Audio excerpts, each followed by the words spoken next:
4, 5, 26. Good. We have the right numbers. All right, fire it up, man. All right, action. Okay, hey guys, thanks for coming out. Sorry we're a little bit late. I guess there was some accidents happening out there. Go over just some admin stuff. 4 basic safety rules apply. Treat every weapon as if it is loaded, even after you insured it to be unloaded. Never let your muzzle cover anything you're not willing to shoot. Keep your finger straight off the trigger, outside the trigger guard till you're up on target with the intention to shoot, and then know your target and consider its background. We're gonna shoot primarily all pistol today and kind of go through a couple progressions of training tools, predictive, reactive shooting, and then some drills.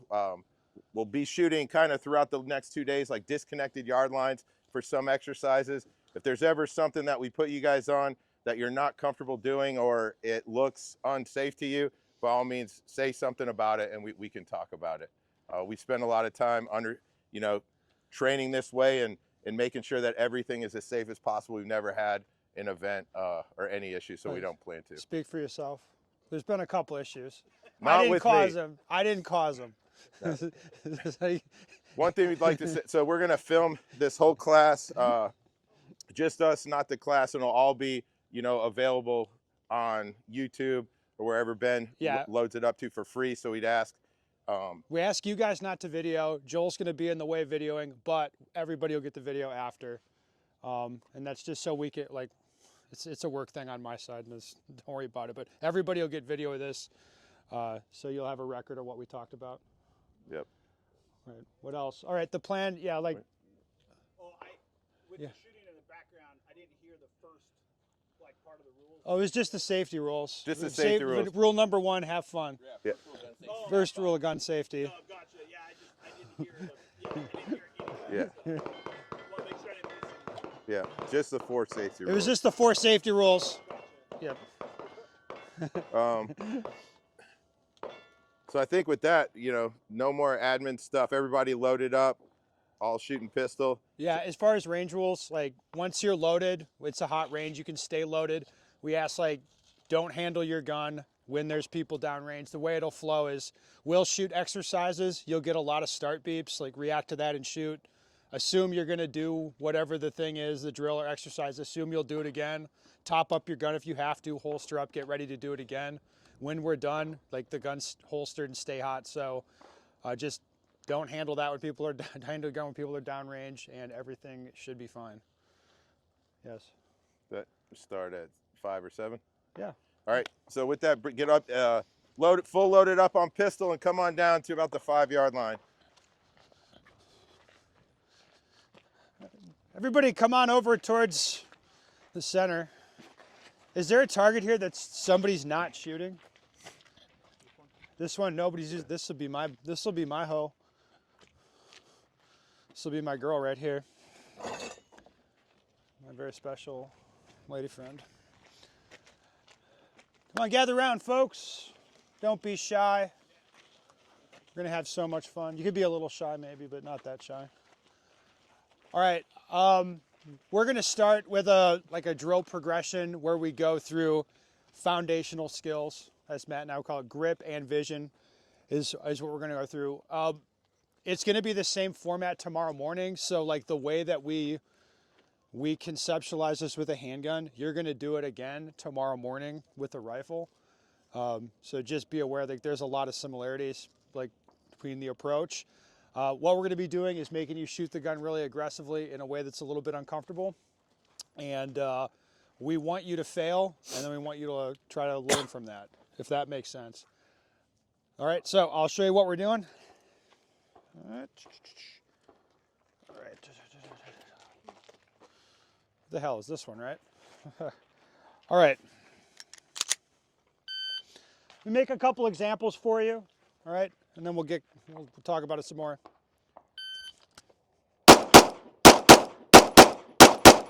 All right, so what we're gonna do here, at the tone, or at the start signal, draw the pistol, grip it a way that you judge as correct, look at this small spot, and then fire an aggressive pair. Now, we're not asking you to make sure you see the sight returns before you shoot the second round and then pull the trigger. We're telling you, look at this spot, register the sight for the first shot for sure, and shoot about as fast as you can pull the trigger, right? Let the gun settle down, make sure you see the sight back where you want, and then fire another pair, and so on for a total of 4 pairs. It's our hope that as we shoot more and more, like we're going to shoot a lot of rounds on this morning, as we shoot more and more, you start to register where the sight is, and you can tell where the rounds are going as you're shooting them. All right, but in a sense, your vision's going to catch up with what you're doing if you don't normally shoot this aggressively. All right, I'll make a couple more examples for you.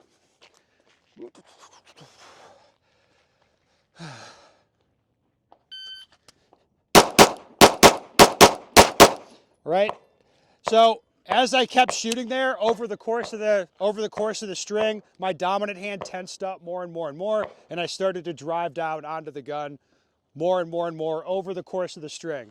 What we want is not so much that you don't do that. It's that when you see you do something like that, you can immediately recognize and be like, and understand what's happening. Okay.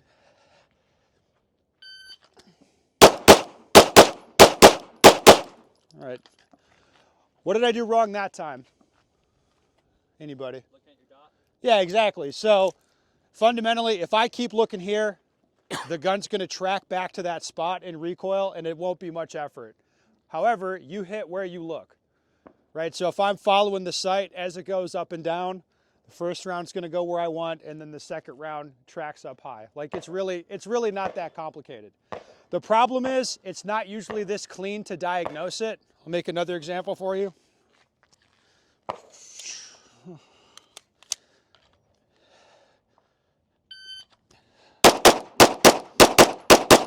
All right, so what happened that time? And that was like a kind of more true to life sort of example of what we see. I drew the gun, I didn't grip it very hard. When I started firing a pair. I felt my hands tense up and push down for the second round.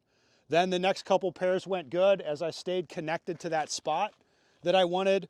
I didn't do anything funky with my hands. The gun just tracked back to that spot. But because the sight's up at my eye target line for that long and I'm watching it move around, I started to follow it. And then by the last pair, I followed the sight up and the last round went up high, right?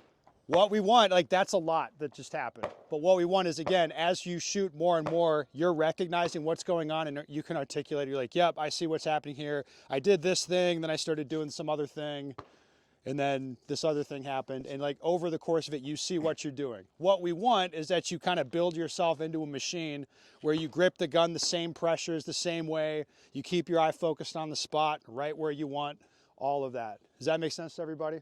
Yep. Okay. Now, you want to talk about grip? Yep. You love it. So for this drill, right, all we're trying to do is tie cause and effect together, right? When it breaks, how did it break, what happened, right? There's a mechanics piece to this, which is grip. We'll talk about that. I think there's some principles when I'm talking about grip that, like I don't like the techniques. You know, my hands are one certain size. Shooting a Glock, I connect to the pistol a certain way, right? Guys with bigger hands shooting a different gun, we cannot hold the gun the same way, right? But we can focus on not violating certain principles. 3 principles of grip I look to are consistency. I want to place my hands on the gun the same way every time, right? And I think we all agree, my firing hand needs to be as high up on the gun as it possibly can, right? I'm going to grip the gun, you know, where it's firm, where my trigger finger can still move very, very quickly without these 3 getting involved, right? That's going to cause, talk about the second principle, stability, right? If the pressure changes in my firing hand while I'm shooting, right, that causes the bulk of the errors in shooting, right? High up on the grip, gripping the gun tight enough to where my finger can still move very, very quickly. My support hand now mates up to the gun. I'm going to put it in a comfortable spot to where I'm wrapped around the gun. I focus only on holding the pistol grip of the gun, right? I don't want to come out and start to influence the frame of the gun. Anything I do on the left side, I'm going to have to counter that in some way on the right side, all right? So I'm only focused on holding the back of the gun.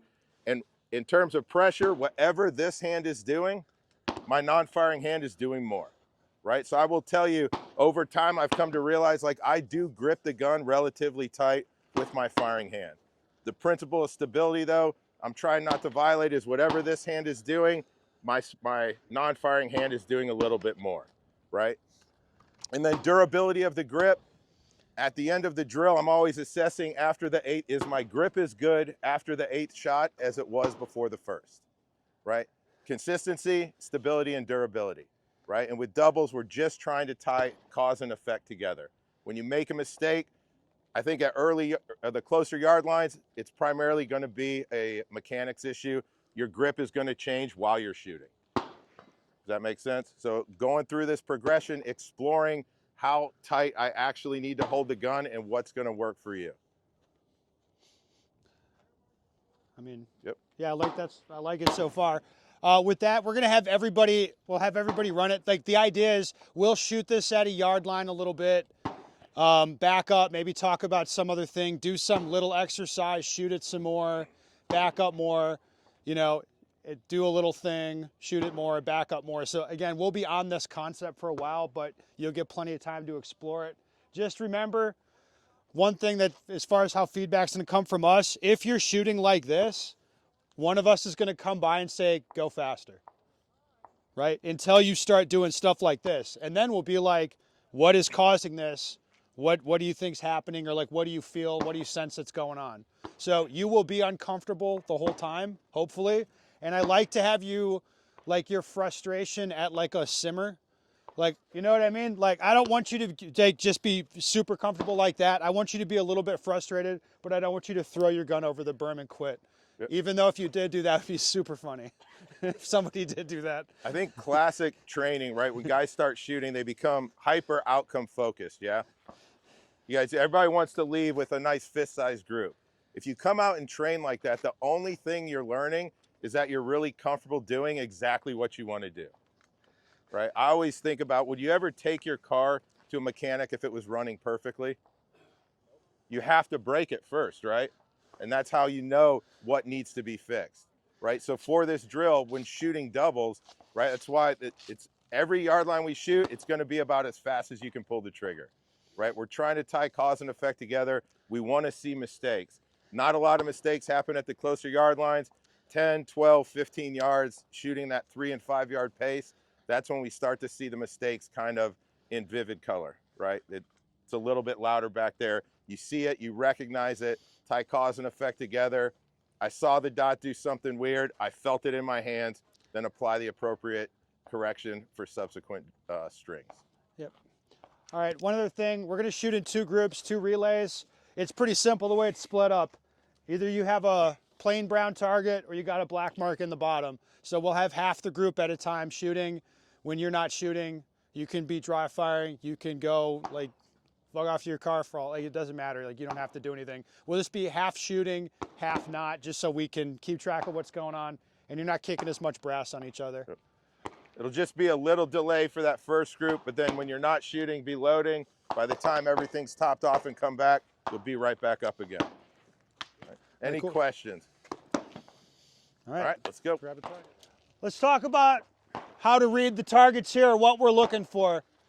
We're looking not at, like, you look at this, like, oh, that's a lot of A's, and it's like 2 C's. You should try to have more A's, but that was a lot, so that was pretty good, but just try to have more. That's not really how we're looking at it.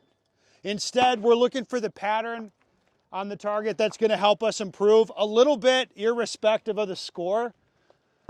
Like, for example, here, there's a lot in the A zone and only 1 out. But do you see any pattern here that might help us? Yeah, it's like, you notice 80%, 90% of the holes are to the left of this, of the aiming reference. So it's like something is happening that's causing this. It's a tight pattern, but so I'm probably focused on this spot, but somehow the rounds are going left. What's causing that? Anybody? Yeah, it's like you're doing something with your dominant hand. As you're pulling the trigger, you're pushing the gun to the left. As we continue doing iterations of this, we want you to like start to see the sight blip left while you're pulling the trigger. Like, you'll see that. Connect that to a feeling in your hand and like try to hold your hand quiet while you're shooting. There's other stuff we'll get an indication of too. What's this guy doing? Driving him down. Like, you can just see it on the target. All right, there's some of these. Those are really wide groups. Like, if we come down here, like, what's going on here? Probably. Yeah, probably you're following the sight up and down and the rounds are tracking up into this spot. Like, again, the target's giving you clues, right? Like, so try to pay attention to that. The normal pattern we expect to see normally is like the shooter will push rounds down with their dominant hand left or down if they're right-handed, or they'll follow the sight and the rounds will track up and away. I call that like the seatbelt pattern. Members of the homosexual community like Matt, they call it the right-handed ribbon. You can call it whatever you want. I just like to call it that's the normal pattern. I don't think you're allowed to say that anymore, but What? This video is No, not being monetized, no, I dude. can tell. Trump won. You can say whatever you want now. It's in the Constitution. so even at closer distances, right? I think the mechanics one that I'm seeing, how many guys are seeing you start the exercise good and your left hand just kind of fucks off somewhere in there, right? That's something we have to pay attention to. Yeah. right? What happens if the left hand fucks off? Usually, you sense a loss of control. Dominant hand takes over, starts driving down on the gun. Like again, if you pay attention to what your hands are doing, it's going to tell you the story. You know, the other thing, even at closer distance, we have the aiming reference on there. The conscious thought of this needs to be that you're just burning a hole in that small spot, right? For better or worse, the bullets go where we look, right? You have to understand that and recognize the pause in there. Shoot 2 rounds, take that long pause, and you're thinking, hey, what did I see the dot do? You know, it tracked up, it came down, it tracked the same way for the second shot.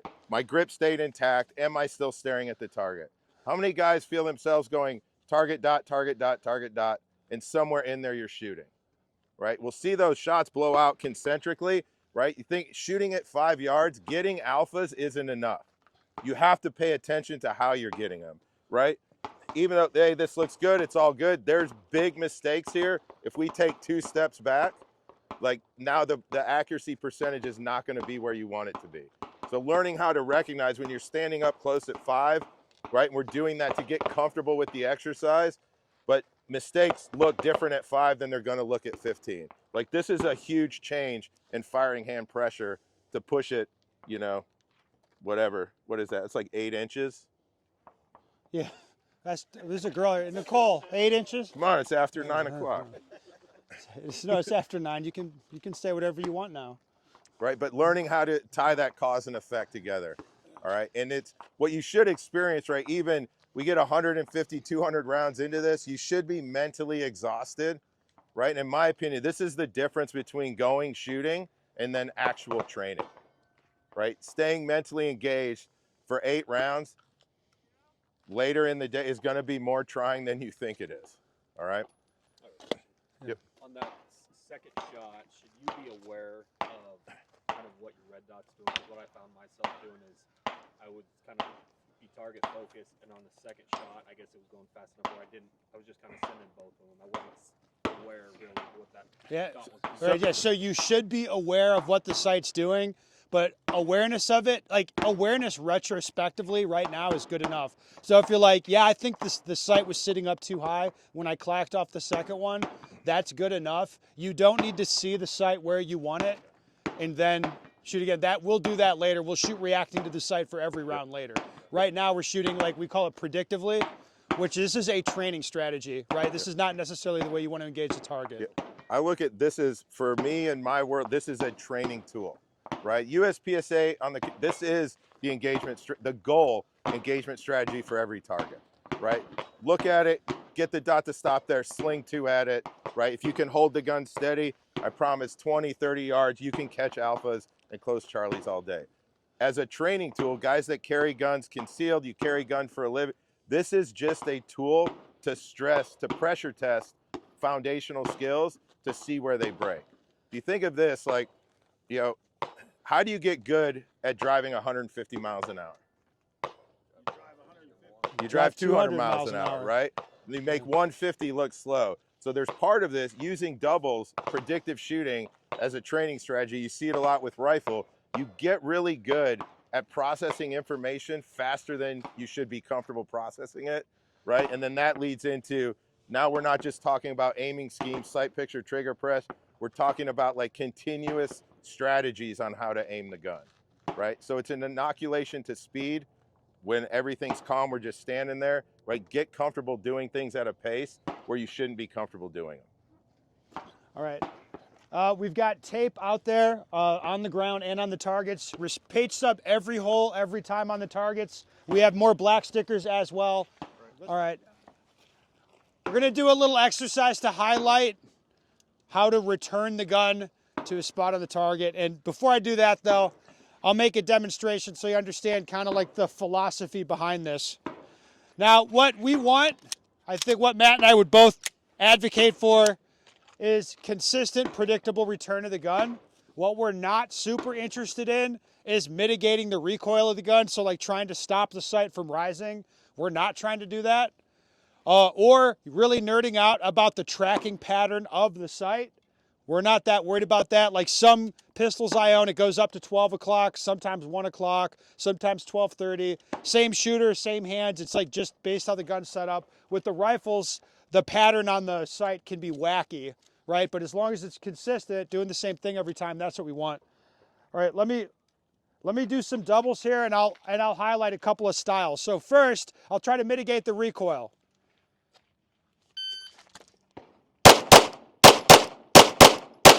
So you can see tons of tension on me. Like I got really low, wide, rolled my elbows out and pushed it on the gun. You saw the gun did some stuff, whatever it did. Right, compared to this.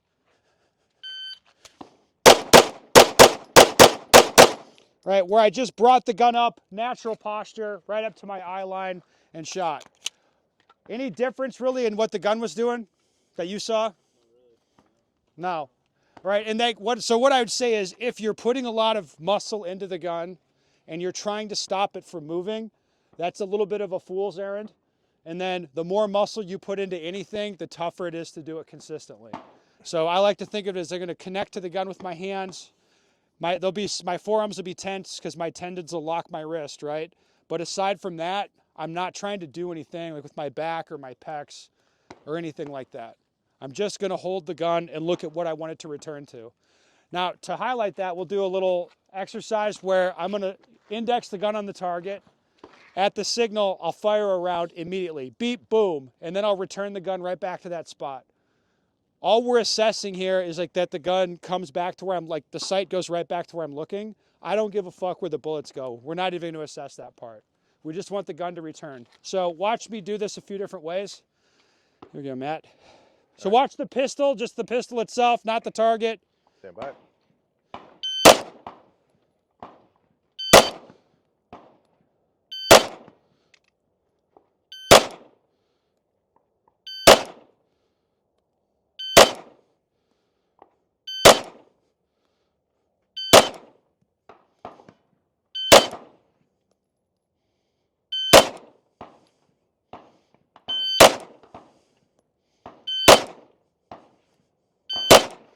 Okay, so you saw it a few different ways, right? At the beginning and the end is what I would judge as correct. All I'm doing is looking through the sight, not at the sight, through it, at that black reference on the target. And then when I pull the trigger, it's like I want the gun to come back there, and the gun leaves my awareness, the sight leaves my awareness, and it's right back there. I don't feel like I'm doing any work. I'm just stare at the spot. Boom, the gun comes right back. Boom, it comes right back. I'll see the sight just track up, and it tracks right down. Right? Did it look like I was working hard? No. Right? Think of it like this. If I hold this gun and fire a round right now, the gun will go up to here. How much effort does it take to make the Glock go to here? Yeah, in terms of muscular, I shouldn't feel like I'm fighting a battle with this thing. Instead, I'm just looking at the spot. It'll track back. Okay?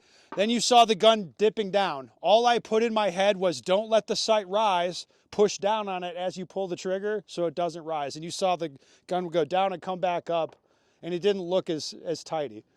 It's like, think of it like this. If the sight goes down here on the target, like, who did that? You did that. Like, you push down on it. It doesn't take much effort to return the gun, especially if you've got a really heavy competition pistol or your pistol's got a compensator on it or something like that. It's doing the work for you. Input that you put in is going to end up driving the rounds down.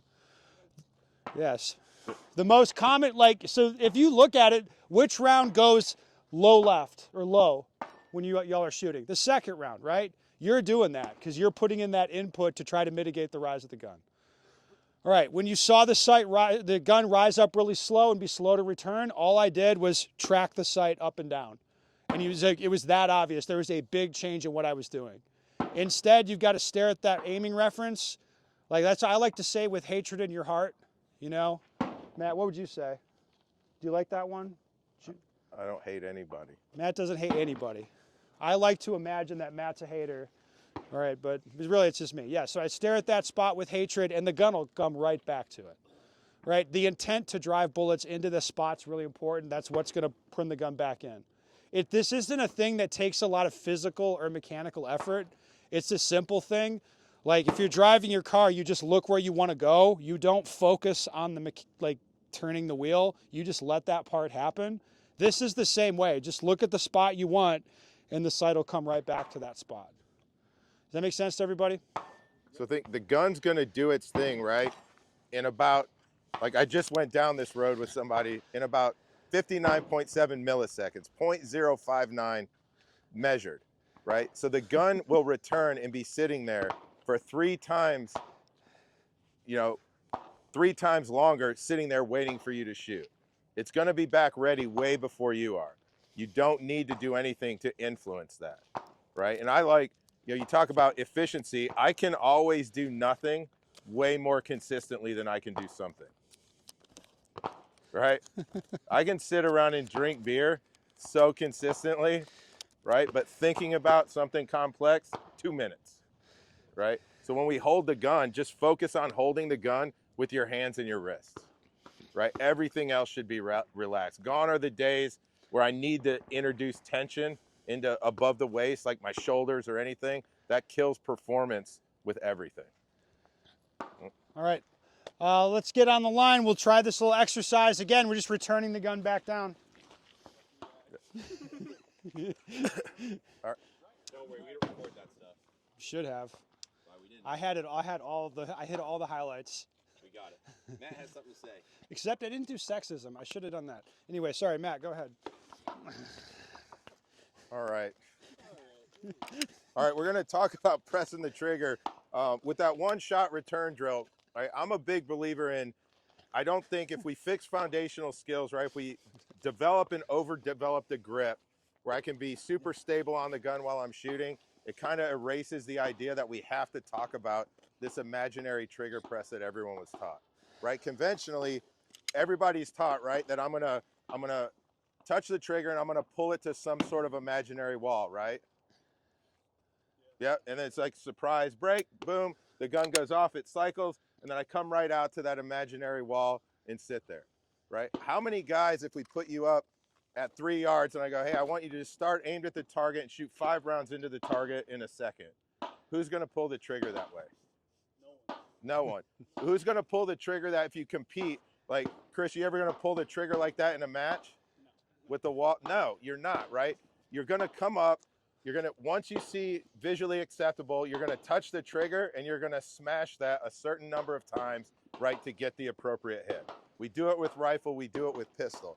So for trigger press, the way that I'll conceptualize it, right, I'm not pulling any slack out of this thing before I get to what my sight needs to look like. I'm touching the trigger, maybe I defeat the trigger safety, and when the trigger press starts, it's a complete press of the trigger. The gun does its thing. For me, I'll tell you, my finger comes all the way off the trigger, and then I hit it again, right? If I do my part in terms of grip and I don't violate stability, the pressure in my right hand and left hand doesn't change, the sights won't move, right? And I believe that's how you're going to shoot the pistol when you're trying to shoot aggressively, whether it's competitively or in an engagement, right? The only thing would be, the difference would be my trigger press at 3 yards, I'm gonna touch the trigger, right? And it's a complete press, I can pull it really aggressively. Once the press starts, it doesn't stop, right? If I'm at 30 yards, right, I'm gonna touch the trigger, the press, when I decide, I see acceptable, it's time to press the trigger press looks like this. Just a little bit slower, right? But I'm not trying to find this imaginary spot on the wall, you know, or any wall. I will tell you, for my triggers in here, there is no real wall. It's like a rolling break. So there's nothing for me to pull to, right? And how many guys in your own training have tried to like shoot 2 and you'll get an extra one after that 3rd, right? Because it's very hard, even feel. Glock triggers, any striker fire gun, the trigger changes over time, right?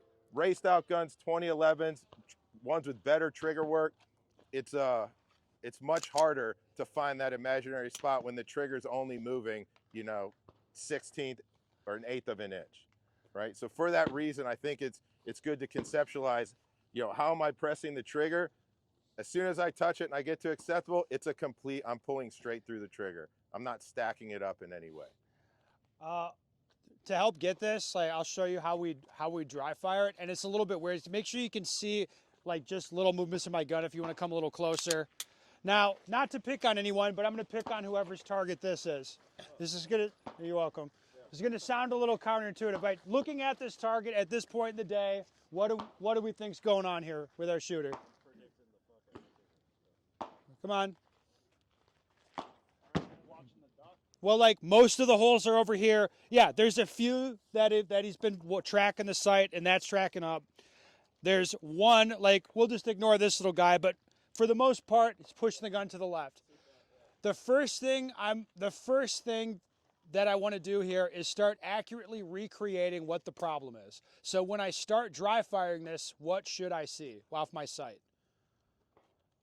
Pushing to the left. Yes. So I like again, that's what I'm saying. Like, I'm going to recreate this problem. What I'm going to do is do doubles, just like we've been doing.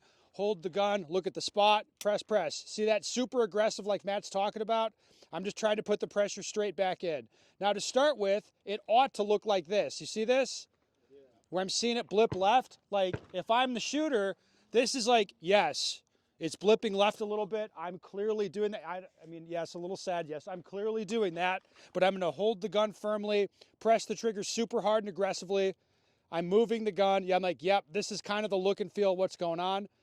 Now I'm going to try to hold the gun and just put the pressure straight back so that I'm not blipping the sight left. And again, you can see I'm pushing the trigger hard and I'm holding the gun hard. I'm not doing it soft. I'm trying to actually like work through what the problem is, right? So that's what I would do for dry fire is like, again, you're doing it aggressively. You're actually recreating the issue. Like when guys do dry fire, they're like, oh, I'm pushing the gun left. Like, hold on, let me do this. Yep. Or they just tap the trigger like this. I'm just tapping the trigger safety. Is this realistic? No, it's not. So make it realistic. Actually, like, create the problem, work back through it. And without ammunition, it'll be easier to see that. And again, I'll want to pull the trigger in such a way the sight's not blipping left at all. It's just holding still or kind of floating around in the center. Yep. Make sense to everybody? So before we do the next iteration of doubles, we'll have everybody unload and we'll go, like, do the dry fire like that. Like work it a little bit, and then we'll get the ammo back involved. Sound good? I like pressing the dead trigger, right? In terms of how much that dot's moving, what's unacceptable for this dry fire? I would say close to 0, right? If it's blipping in that black pasty, right, there's gonna be some little bit of influence, but as you pull one press and you're just hitting the dead trigger, right? You're going to press that about as hard as you would. If it's moving, you should be changing the pressures in your hand, right, to try to get to where it doesn't move, right? For me, you know, the Glock, if you keep it just slightly out of battery, right, I'm going to get the full throw of the trigger. It's lighter, significantly lighter than it was, and I'll compensate for that by pressing it harder, right? Boom, boom. And what I'm looking for is any bit of dot movement. Right? Shoot 5, 6, 7, 8 round strings and you see it move and play with that pressure. And what you're trying to program is what that feels like when the gun's not moving at all.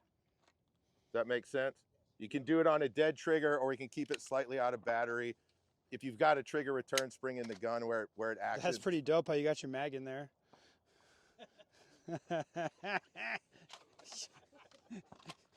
So for like you guys, if you're at 5 yards on that black pasty and you're pressing it hard, when is it like if it stays in that black dot, is that good for you guys? Or I'd be happy with that. Okay, so how about like 7 yards, 10 yards? Kind of same thing?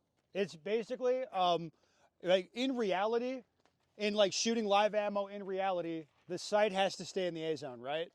but doing it dry, I want to be just way better than that.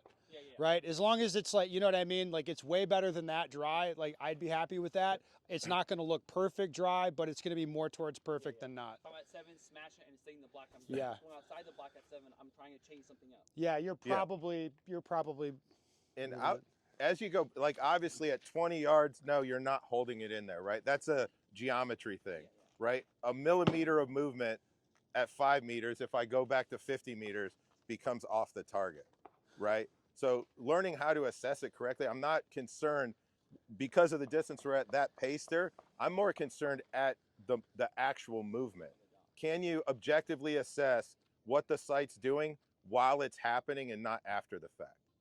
For me, that's been the theme on how I dry fire for the last 5 years, right? I'll tell you, like I don't dry fire fast, right? I'm not thinking about like racing a par time. What I see more guys do when they put like a second par time on, I mean, you've seen it tons, and they focus on that, and they don't focus on the execution of the skill at speed. So then when they come out, they can't figure out, well, I can dry fire a bill drill in 1.6 seconds, but I can't shoot it in under 250 live, right? To me, you're programming the wrong thing in your training, right? So it's not where it goes in relation to that aiming reference. It's learning how to objectively assess what's actually happening to the dot. How are you influencing the gun? And the dot is just there to tell you what that influence is. Does that make sense? All right. All right. Let's back it up. We got to have a talk. We got to talk again. What were you talking with Christian about? What was that all about? Huh? Training. We're talking about your daily habits and like How awesome my habits are. All right, we're gonna back up and shoot from another yard line. Now, this will maybe feel a little gay, but if you can see my eyes, look into my eyes. Like, so there's a big difference as I'm looking at the spot on the target. There's a difference between looking at the spot, the sight comes up to where I'm looking, and not, you know, I'm just stayed connected to the spot versus this. All right, so what's happening there? I'm looking at your dot. Yeah, you're starting to stare at your sight. Why would there be a tendency to do this more as you're further away from the target? Stressing the distance. Trying to park it at a smaller spot. You're thinking. Yeah, it's like it's based on like what like you want to hit the center, and the further like you perceive it as harder when you're further away, right? So you change your behavior. So you see the document, now you want to stare at it. The other thing that happens is, like let's say I'm 5 yards away from the target, my sight tracks like this on a 5 yard target. It doesn't leave the brown. I stare at black spot, sight doesn't leave the brown. That's one thing that feels pretty comfortable. But if I'm 20 yards away, stare at black spot, sight leaves the brown, comes back to where I'm looking, right? But it does leave the brown. What can I do about that? Nothing. What should I do about that? Nothing. What would I probably do about that? It's like it leaves the brown. I'm like, well, let's just give a little help. Let's just torque it right back in there. Let's just, you know, we'll just help it out. So that's why you see as you get more distance, it changes what you're doing. People are more likely to put in input, or like I showed, they're going to want to start staring at the sight. Now, there's some stuff we can do to mitigate this. This slide here, like looking at this sight, what have I done here? Occluded it, yeah. So I taped over the front. There's a smart ass section over here that knows all the answers, but that's helpful. It is good. All right, so taping over the front, the way that this works, if you're not aware, is my dominant eye perceives the sight, non-dominant eye perceives the target. If I'm focused down on the target, my brain will put that image together and I can see the target clearly with the sight superimposed on it. If I start staring at the sight, this just provides me an indicator that I'm doing that. It's easy. It'll be like, oh, like it shuts down my view of the target in a way. And it's like, oh, okay, I'm staring at the sight. This is a super helpful tool to do. You can raise the brightness of the sight, lower the brightness of the sight, right?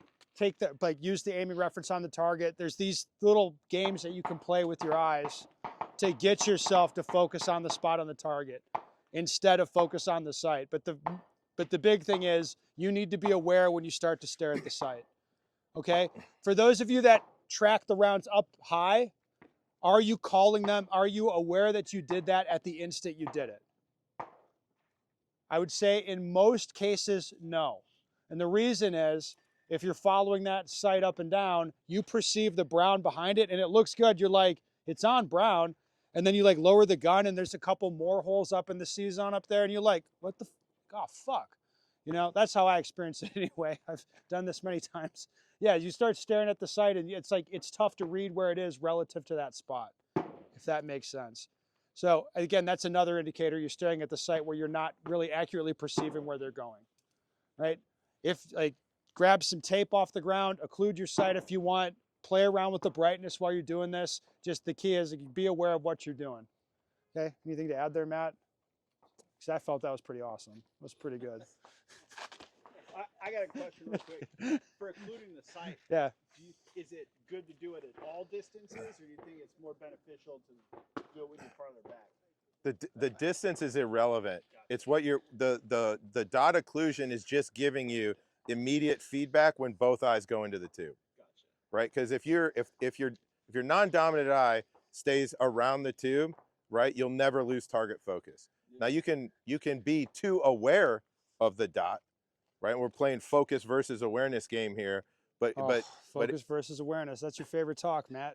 We're in Arizona. It's appropriate to talk about the Scottsdale lady. So if you think focus versus awareness, right? If I'm sitting at dinner, you know, with my wife, Joel is my wife, and I'm talking to her, and in behind my wife comes in a super hot chick, yoga pants, tank top, big fake tits, right? What happens if I'm talking to my wife and I just do this? Nothing good, right? Nothing good happens with this situation, right? So I want my focus to be here, right? But I can have different levels of awareness on what's happening. I'm like, with the everybody's yoga pants. aware of the chick. You're all aware, right? Are you aware of your red dot bouncing up? Yes, you don't focus on it. But it's actually harder with a gun than what Matt's describing, right? The sight's in between you and the target. Imagine yoga pants chick is dancing on the table in between you and your wife. You're aware of what she's doing, but you have to pretend she's not there and you're talking here. I think some of the biggest cues I find myself doing, if you have a posture shift, right? That's the biggest mechanical indicator that you went in the tube. Posture shift, he means this. You see So- that? Where so it's like think my about- head comes down. When you're That's what he's driving in talking your about. car and you're looking for an address, right? And it's like 20 yards away. Like, what's the first thing you do? Turn the radio down, right? You gotta turn the radio down. Then you have to roll down that completely clear window because there's no way you could find it through that, right? So what we're doing is we're removing all the distractions. What we can do with the dots is turn the dot down so it's very pleasant to look at, right? Turn it down and then you do this. Like at looking for 20 yards, does that do anything? But you do the same thing, right? There's mechanical cues that we have. The gun comes out, right? It comes up and I'll shoot, boom, boom, boom, boom. And then guys change that posture. They get down into the tube, right? There'll be a mechanical change for both of those eyes to jump in it, right? It's easy to see from behind you guys. It's why we can tell you're going target dot, because most guys won't do that with their head upright. Perfect, right? When we get into rifle, the same thing. Just the position we're at with the rifle cues you in to get your eyes into the tube, right? So we learn it with the pistol, be very comfortable. We're working on, you know, visual control. I want to be able to look at what I want to look at, right? That's visual control. You think it's a simple thing, it's not. And then visual discipline is to not come off of that thing when there's all of this distraction, being the red dot just bouncing all over the target. The way I assess it, like Ben said, if I ever lose awareness of where the dot is in relation to the aiming point, right, I'm staring at it. And when you do it correctly, you will perceive mistakes to be greater than they are. You'll think, shit, it went way down into the D zone. And you come up and it's just sitting it's a, you know, comfortable Charlie, right? That's a good reinforcing tool that you're maintaining the appropriate level of target focus and awareness of the dot. All right. All right. Let's keep going. We've got a little dry fire thing to do that's just for your awareness. I think it's super effective to help you recognize when you're focused on the sight versus the target. All right, what I'm gonna do here is stare at that black spot, mount the gun like so, and now I'm just gonna, I like to like squiggle the dot around or like start breaking my wrist and move the sight around. Is going in and out of my awareness, in and out of the window. All right. If I stare at the black spot, it looks one way. And what I perceive is I'm connected to that spot and the sight is slashing around there. And I can tell you where the sight is relative to that spot at all times. Right now, I'm going to do the same thing, but I'll stare at the sight. That's very visually distracting, and I have no awareness really. Like I see the color.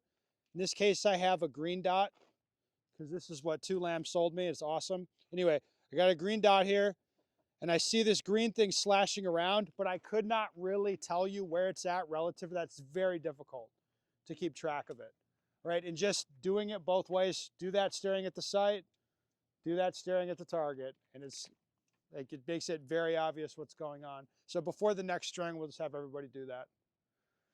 Okay, we'll put up new ones.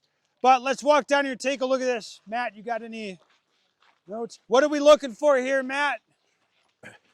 For accuracy? Well, no, like, Oh. well, accuracy and first tie cause with effect. Yeah, we're tying cause and effect.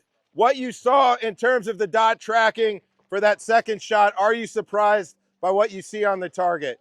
We're balancing if what we saw and felt is actually what happened. Yes. What's acceptable accuracy, would you say here, Matt? At 20, Yeah. I would like to see 80% alphas.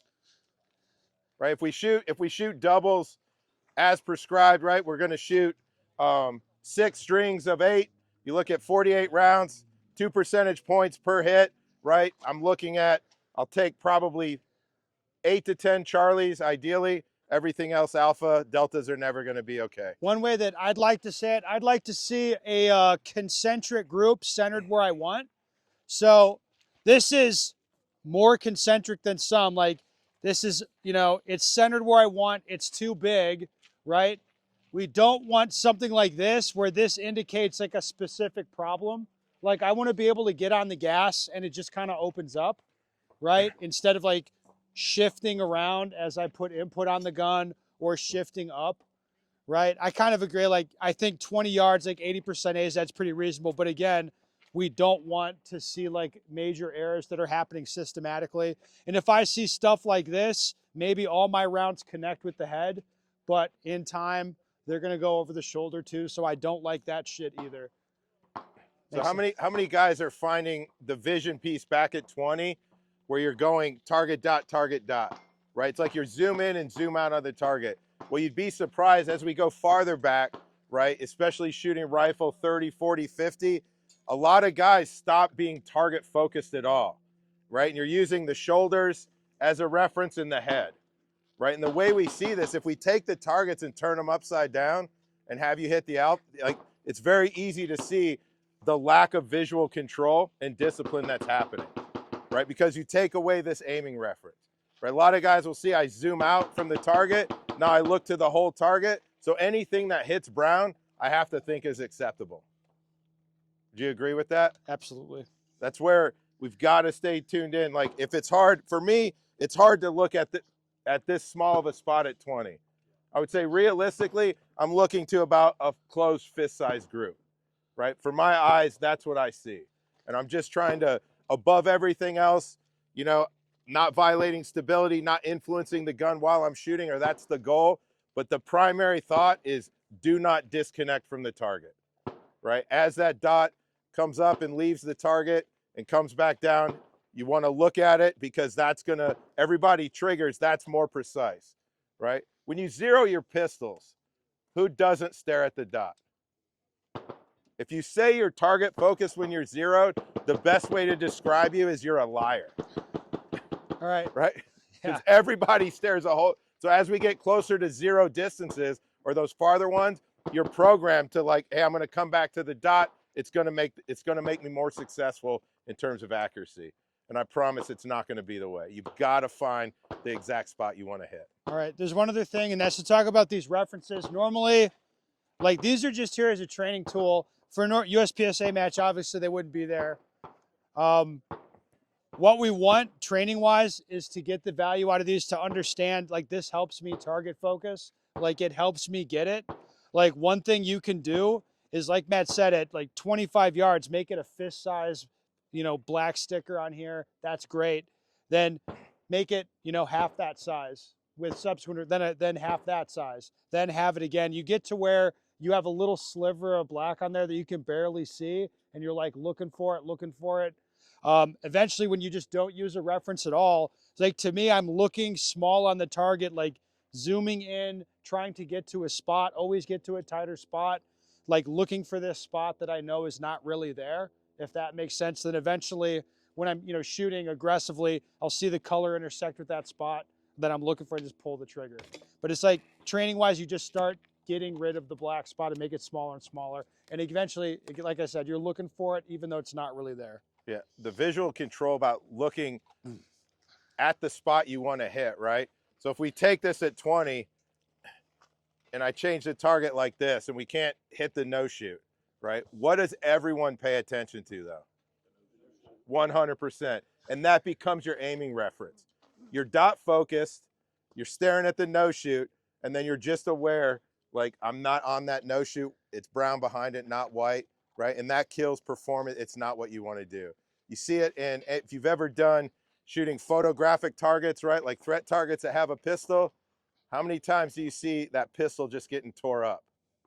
Because once guys connect to it, right, there's no visual control. They see it and they're like, that's it, let me bop, bop, bop, and I fill that pistol in, right? Where you need the control to be, as soon as I see it, I jump to where I want my eyes to be. And as the target changes attitude, right, now I have to find a different spot, right? It's all things that practical shooters know way better than the tactical guys, right? And learning that visual control and discipline is it's key for the practical world, and it's key for if you carry a gun, defensively. All right. All right, let's rip all the targets off and we'll change them up. We're gonna put up new ones. Try to save the tape. I'm gonna use a few of them now. Oh, no. The short target. All right, folks. Oh, Now yeah. we're gonna shoot reacting to the sight for every shot, so that shooting predictively, or like, hey, you have to shoot without seeing the sight. We're not doing that anymore. So I'll make a couple examples for you. Okay.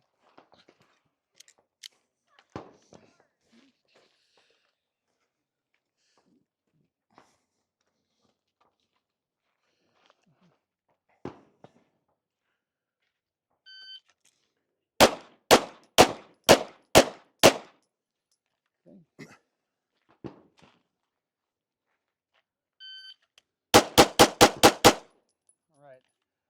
Now, both of those are examples of what we're going to do. I'm going to shoot reacting to the sight, right? How do you reckon I was reading the sight here? High level of confirmation.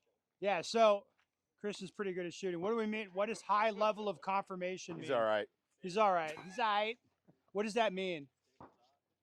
Yeah, so it's like, so think about like those words mean. So what we want to do is not so much aim. That's kind of a funky term, the way that practical shooters do it. So if we're shooting really aggressively, you'll see guys look at a spot and like the gun will come over to their eye target line and they'll shoot, like, look over here, like, now shoot this target. And you don't see like this, like a lot of corrective or like active aiming. We don't really do that, right? Because we call it an index, but with continual practice, when you put the gun in your hands, it lines up the same way every time. I look to a spot and the pistol goes to the spot I want it to go to. I don't really aim so much as just confirm what I already think I know. So if I look at a spot, pistol comes into my hands, grip feels good, like everything feels good, it's gonna go where I want, and I just take a quick second to confirm that. Does that make sense? All right, now what I want to do is, now I want to put bullets in the A zone, but do it as fast as I can. All right. When Christian said, like you said, high level of confirmation, what that means is, on this one, I looked at the black spot, pistol came up, my dot stopped, stable, wasn't moving around, boom, pull the trigger, gun comes back, dot doesn't turn into a color, it comes back and turns into a dot again, right? Looks like a dot, cool, press. Dot goes up, down, turns into a dot, stabilizes. I'm like, yep, cool, press. Right, that's what he means by high level of confirmation. As you can see, like, that might be good shooting, but that would be really dumb. Like, that's not what we need to do. Like, I want to shoot like as aggressively as I can get the A's. That's not what we want to do. Over here, I looked at the black spot. When I registered the color of my sight anywhere near this spot, I'm like, color press, color press, color press. is if I kept seeing color or as soon as the color came back, I would just keep pressing the trigger. This example was like way faster. It's way more what we want to do. I mean, pretty obviously, right? All right, so that'll be the idea here. We're going to do the same progression, backing up, doing multiple strings, but we're shooting, reacting to the sight, and trying to give it the minimum confirmation necessary. I'll just tell you to like 7-10 yards, like absolutely, you should be shooting just what we call color confirmation, reactive to the color of your sight. Your dot doesn't need to look like a dot. We don't care about that part. It'll look like a slash or a streak somewhere near this black spot. You're like, yep. It's like red now, red smash, red smash. It's like, it's on my hat here, right? I see red, I smash it. That's the idea. Like you see the color, let it go. Most of the way that you shoot with a handgun aggressively, it'll be that color confirmation style, right? As we get back further, it's gonna get more towards this, like dot press, dot press. I'd articulate it like 15, 20 yards, like my dot is a bouncing ball, right? How far away? I mean, probably I'd be with a Glock like 30 yards away. Then I want to see my dot come down and stabilize. Hey, Christian, out of curiosity, how far away before you see the dot come down, stabilize, not moving, careful trigger press, how far away are you going to be before you do that with an open gun? How far away? 25, 30. Yeah, you'd be far, right? So you don't like, that's maybe what, like 10% of your shots at the Nationals? Yeah, 5, 10. Yeah, it's like very, like, see, you're hearing this, guys, like you don't do it that much. Like most of the way you do business, you're just reactive to the color. Yes, sir. Are these mechanically the same? It's strictly just a confirmation time difference between these two here. Your trigger pull is the same. Everything's the same. You're just pulling it. No, I would say like as the confirmation goes up, like just based on other training, like I'm the same philosophy as Matt. I pull the trigger the same fundamentally every time. Once I start pressing, I don't stop. It's just as the shooting slows down, I'm just a little bit more careful with how I do that. Whereas at close range, it's more like as fast as I can get my finger to function, I'm going to be doing that. Yeah, I think if you're into like metrics, as soon as the splits hit 3 and go under, the press is as fast as you can do it. There's no time to prep, right? And then as you go back, you perceive the target is more difficult or you want to assume less risk, then the trigger press changes. But mechanics, right? If you think, what do we try to do with predictive shooting, right? I try to get the gun to behave as consistently and predictable, you know, in terms of recoil by not violating stability. If I apply that same thing with reactive shooting, the gun will return. I will see it much, much faster. Now the only discussion is how fast can you react to it? Can you take just a little bit, just color over that as good enough and pull the trigger? But most people will want to see, I want to see a dot that looks like a dot. Combine that with now they go target dot, target dot, target dot, target dot in a continuous cycle, and just at some point they're pressing the trigger in there, right? Where you'll get the same result. The only difference is it'll take you 50% longer to get that than Ben if he's just doing color, right? All right, there's one other example I want to give you, or one other thing I want to make a point of here. Like watch when I start shooting, I'll make a couple examples for you.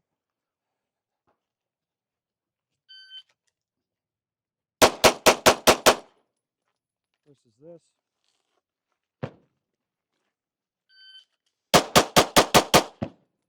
All right. Same, basically the same outcome of the hits. Was I shooting color confirmation on both, would you reckon? Yes. Once I got going, I shot color confirmation on both. But the first example is the thing we don't want to do here, where it's like gun came up, okay, then I fuck about with my grip, now I start shooting. What I want to do here is actually apply, like see the color, start shooting.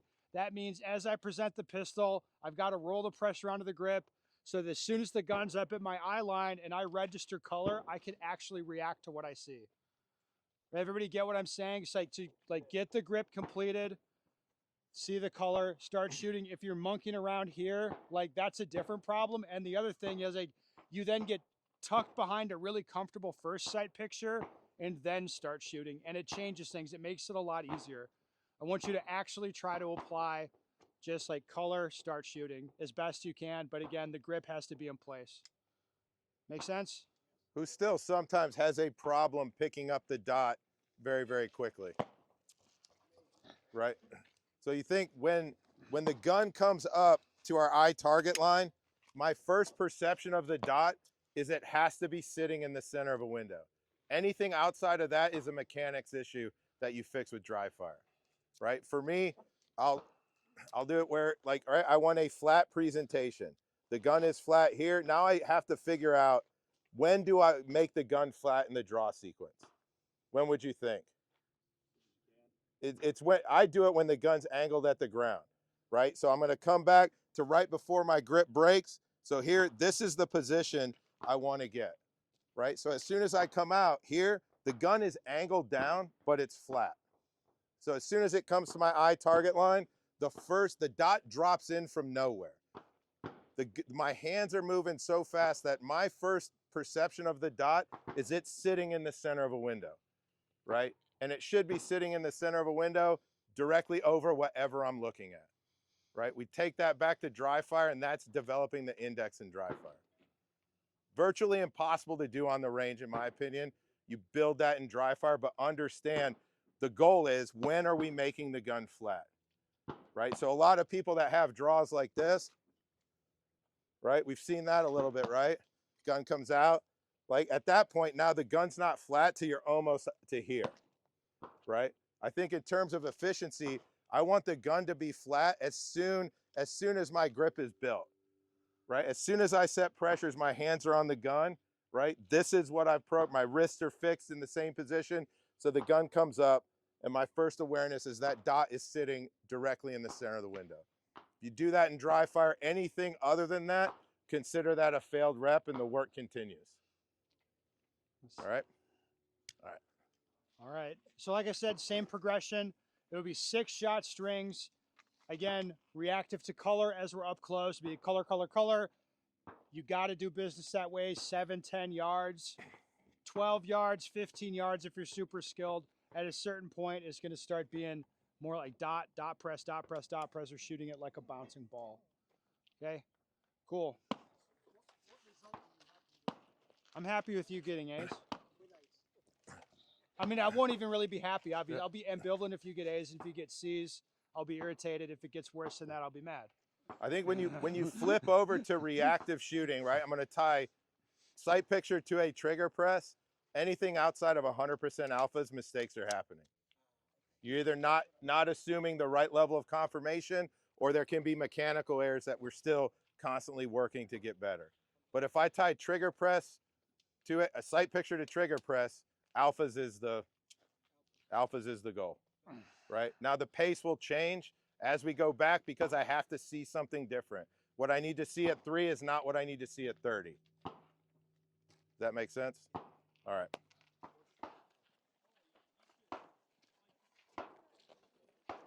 So what do you got to wrap it up? Yeah. Wrap it up. Yep. You quit wrapping it. Okay. As people filter over here.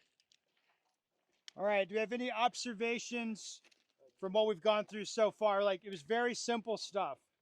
Like, just a little bit of discussion of grip, target focus, aggressive predictive shooting, then more accountable reactive shooting, reacting to the sight for everything, and then confirming doing different things to confirm before you fire rounds off. Like, is any of this hard to intellectually understand? No. Is it hard to do? Simple, not easy. Yeah, it is hard to do the thing that you want to do. I noticed with mine, if I like threw one bad shot, it was kind of like a train wreck, and I couldn't look away from it, and they all started to go there. Right, and so if you look at like high level guys shooting in matches, if you've ever seen it where like maybe you only watch the second half of a guy shooting a stage, a high level guy is like he schwacks a no shoot, or maybe has a grievous malfunction, he's fucking around, and the second half of the stage, like, you would never know that happened, but then as soon as he's unloading the gun, he's like fucking melting down.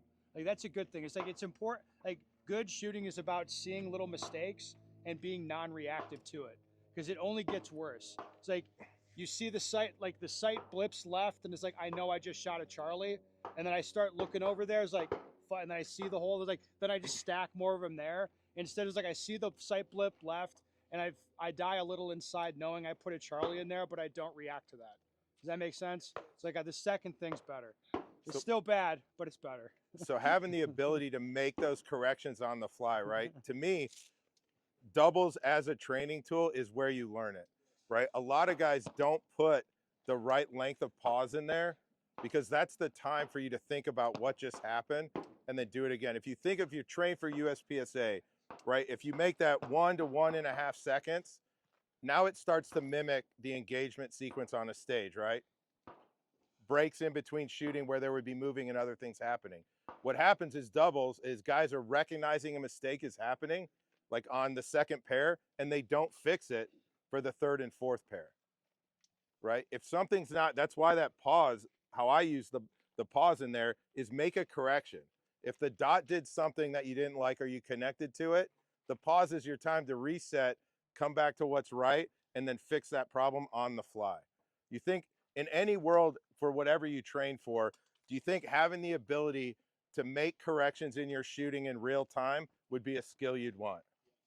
Right? That's the difference between going and shooting and going to go train.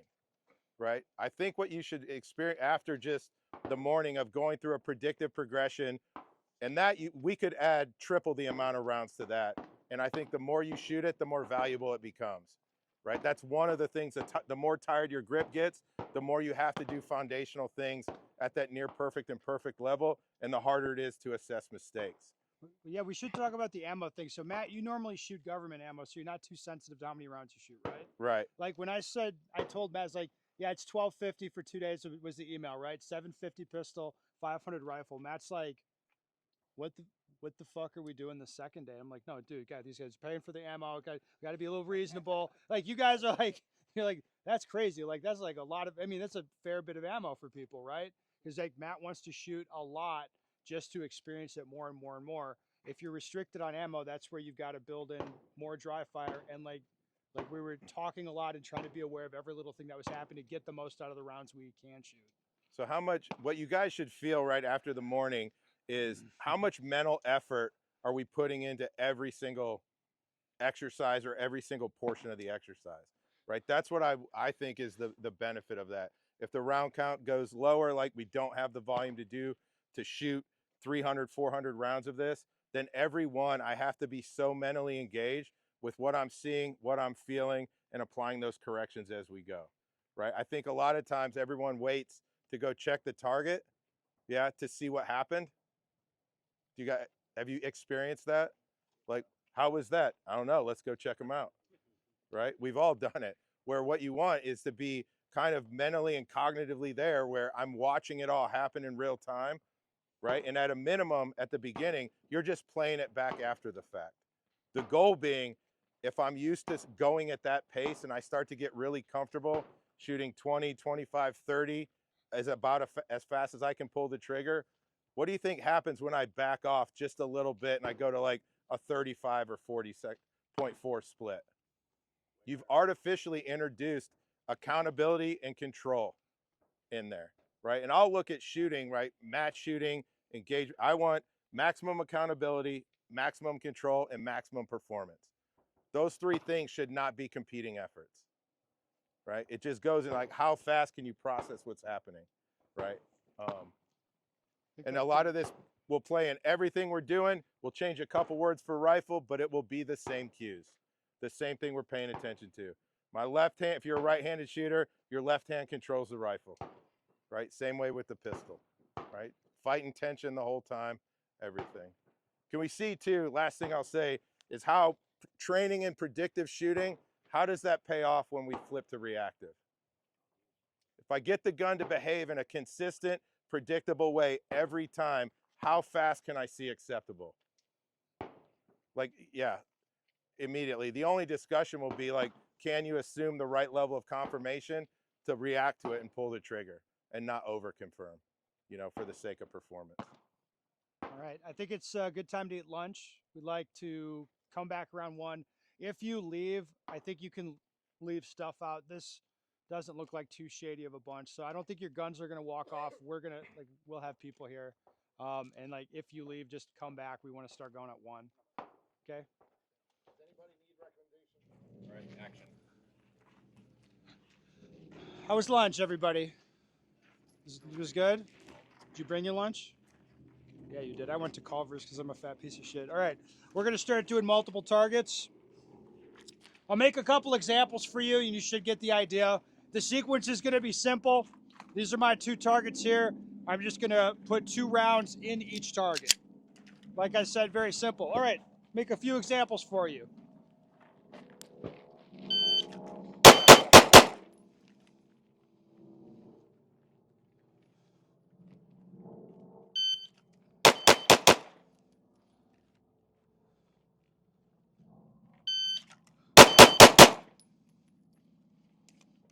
All right, so I've given you a few examples. The first one you probably liked, right? What did you see? What happened? Drove the gun nice and smooth, let your eyes lead. Right, so Christian has something like drove the gun smooth, let the eyes lead. Other people, there was probably no real drama to it. It's just I'm looking at the spot I want, gun comes up to where I'm looking, register the flash of color, shoot 2 rounds, look at the other spot, I see the flash of color on the other spot I want to shoot, send 2 rounds. So another one where I fired and then push the gun, right? So I introduce tension, push the gun, and then fired 2 rounds. The gun didn't go where I wanted. So like my grip held together, you know, they're printing in the same place. It's just I didn't put the gun where it was meant to go. Run after that, I drew, I connected to the sight, and then I kind of painted the brown with the color of the sight, and we saw the rounds streaked through the targets instead of patterning right where I want them to go. Right?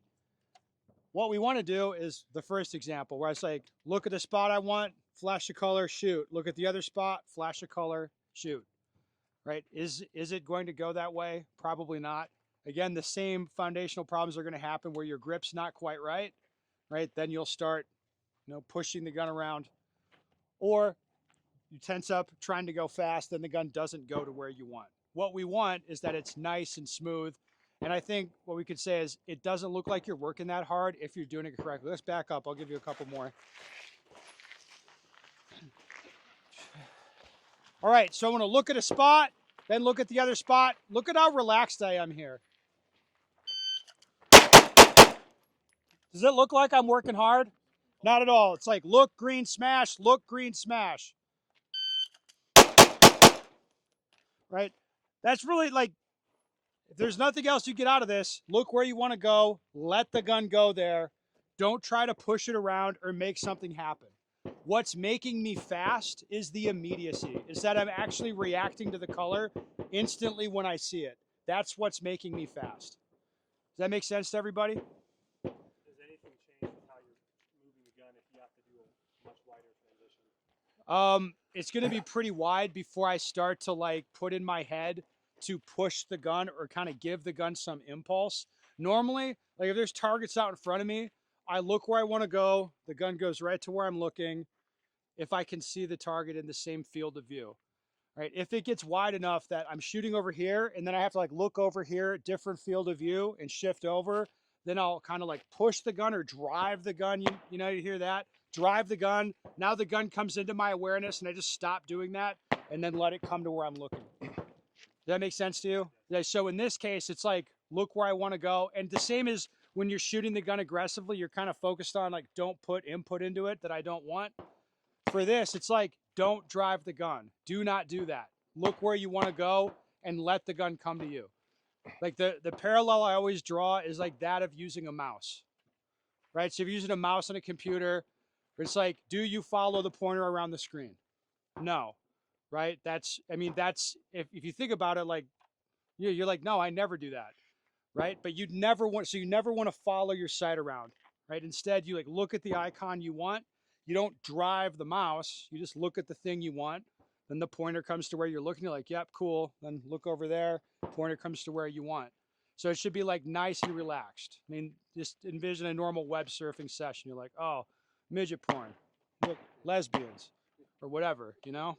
Like you don't try to make it happen like that. You just look at what you want. Sorry, Joel. Anything to add? So think about how far can you transition? Because you talked about it, does it change with a wide transition? If I'm shooting you here, right? I can put my eyes all the way to the other side of the line without any head movement, right? If I shift my head, right, this is like the Instagram stuff, right? It's all jerky. I'm gonna sit and snap. There's a certain amount of time before that gun settles, right? The trick is gonna be not connecting to the sights, which we all agree as we start shooting aggressively is the one thing everyone does, right? I'm gonna shoot those 2 rounds, you connect to the sight, then you transition through the sight. So as fast, it's a sequencing thing. As fast as that, you see confirmation, color confirmation, that second shot breaks your eyes, it's boom, your eyes immediately jump to the other part of the target that you wanna shoot. With virtually no lateral transition, there's almost no movement of the gun that you're like perceiving as like, I need to put force into it, right? A lot of guys will say like, right, this idea, well, the gun is gonna recoil and come down on the other target. The gun does its thing in 5/100ths of a second, right? Like Ben will give anyone a hand job if you can transition in 5/100ths of a second. I would give you a hand job anyway, honestly. I'm just a nice guy. Right? I'll just So like, it really I'll get comes lubed up down to for it. how fast Ready to can go. you disconnect, like when the work is done on target 1, how fast can you disconnect from target 1 and pick up target 2, right? That's the real work of this, right? And what you'll find is a lot of guys are gonna go through the sight and we see, you know, maybe an alpha and a Charlie, alpha and delta, right? Because if I stare at my thumb, if I'm looking at him and I stare at my thumb, I'm gonna stop it on Christian, right? I'm always gonna come past him. But if I sit here and I just look at Christian, the gun stops right where I'm looking. You gotta believe that. For better or worse, where you look, they're gonna go, right? If you look to the whole target, they're gonna go anywhere on the target. If you look to a small spot in the A zone, guess where they're gonna go? Around that small spot. That's what I was. For some of you. Some of you will still go low, but that's your fault, not my fault. I said the right words. Now you just do the right thing. Itis and STDs, pretty much. All right. Now we're going to ramp it up. Instead of doing 2 engagements, we'll do 3. So it'll be 2, 4, 6 is the sequence. I'll make a couple examples for you. Okay, what we want, stay loose, stay relaxed.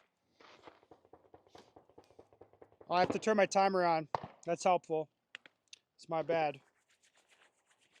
Really jacked up the...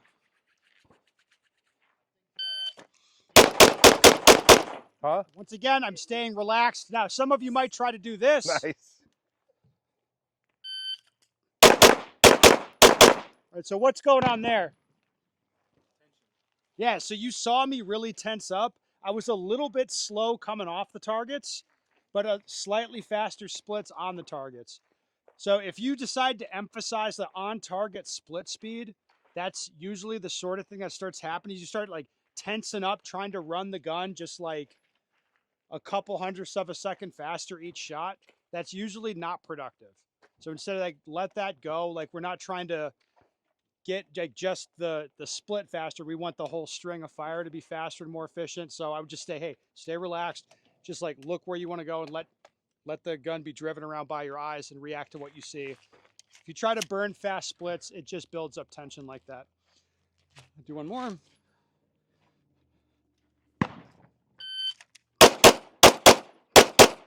Right.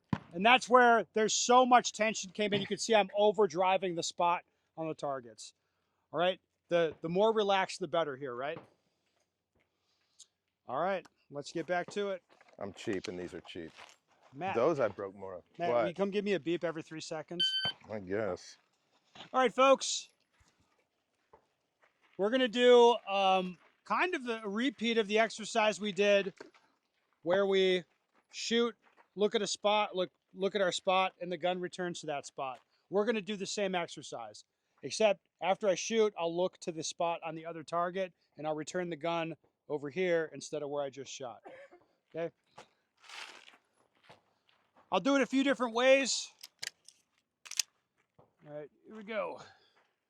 Stand by.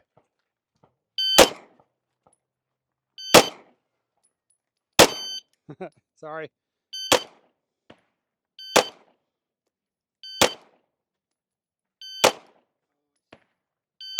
What am I doing now?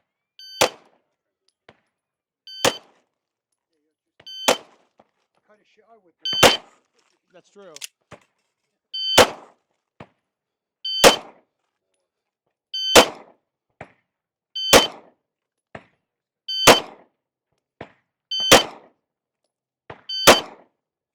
Okay, so what did right look like to you?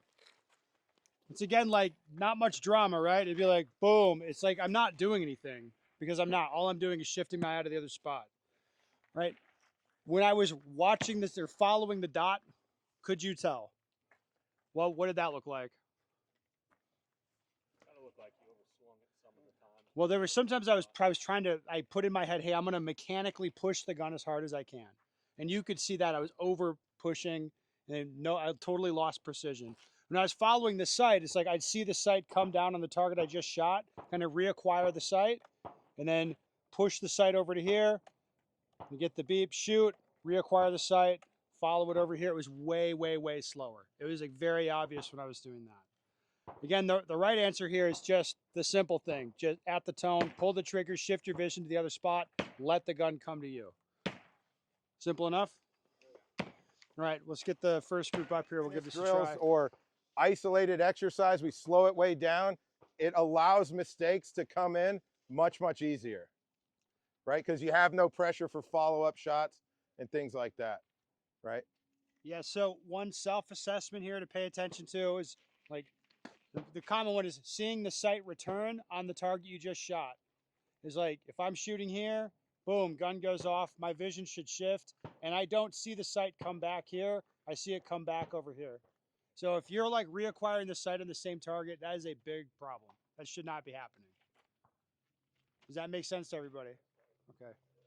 All right. Hey, we're going to change, Well, yeah, we'll get some fresh targets. reskin these. If you could take your targets off, stack them on a barrel, we'll change. Okay, we're gonna do one more version of this, and that'll be 4 engagements, 8 rounds, where we're going back and forth. Same as before.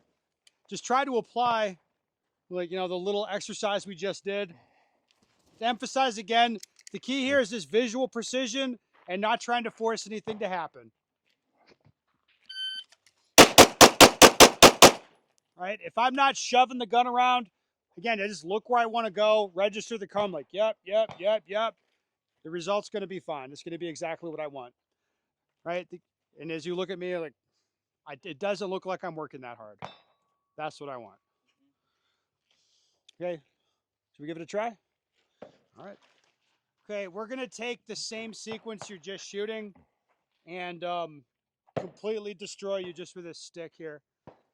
So we've been shooting for, like, now it's up to 8 rounds. I'm going to do the same sequence. Watch what happens with my feet.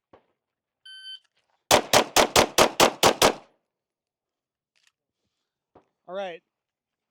So if, like, think through this. If we're just confirming just with the flash of color at this distance, like, 5 yards, is that going to change if I'm moving? No, it's going to be the same.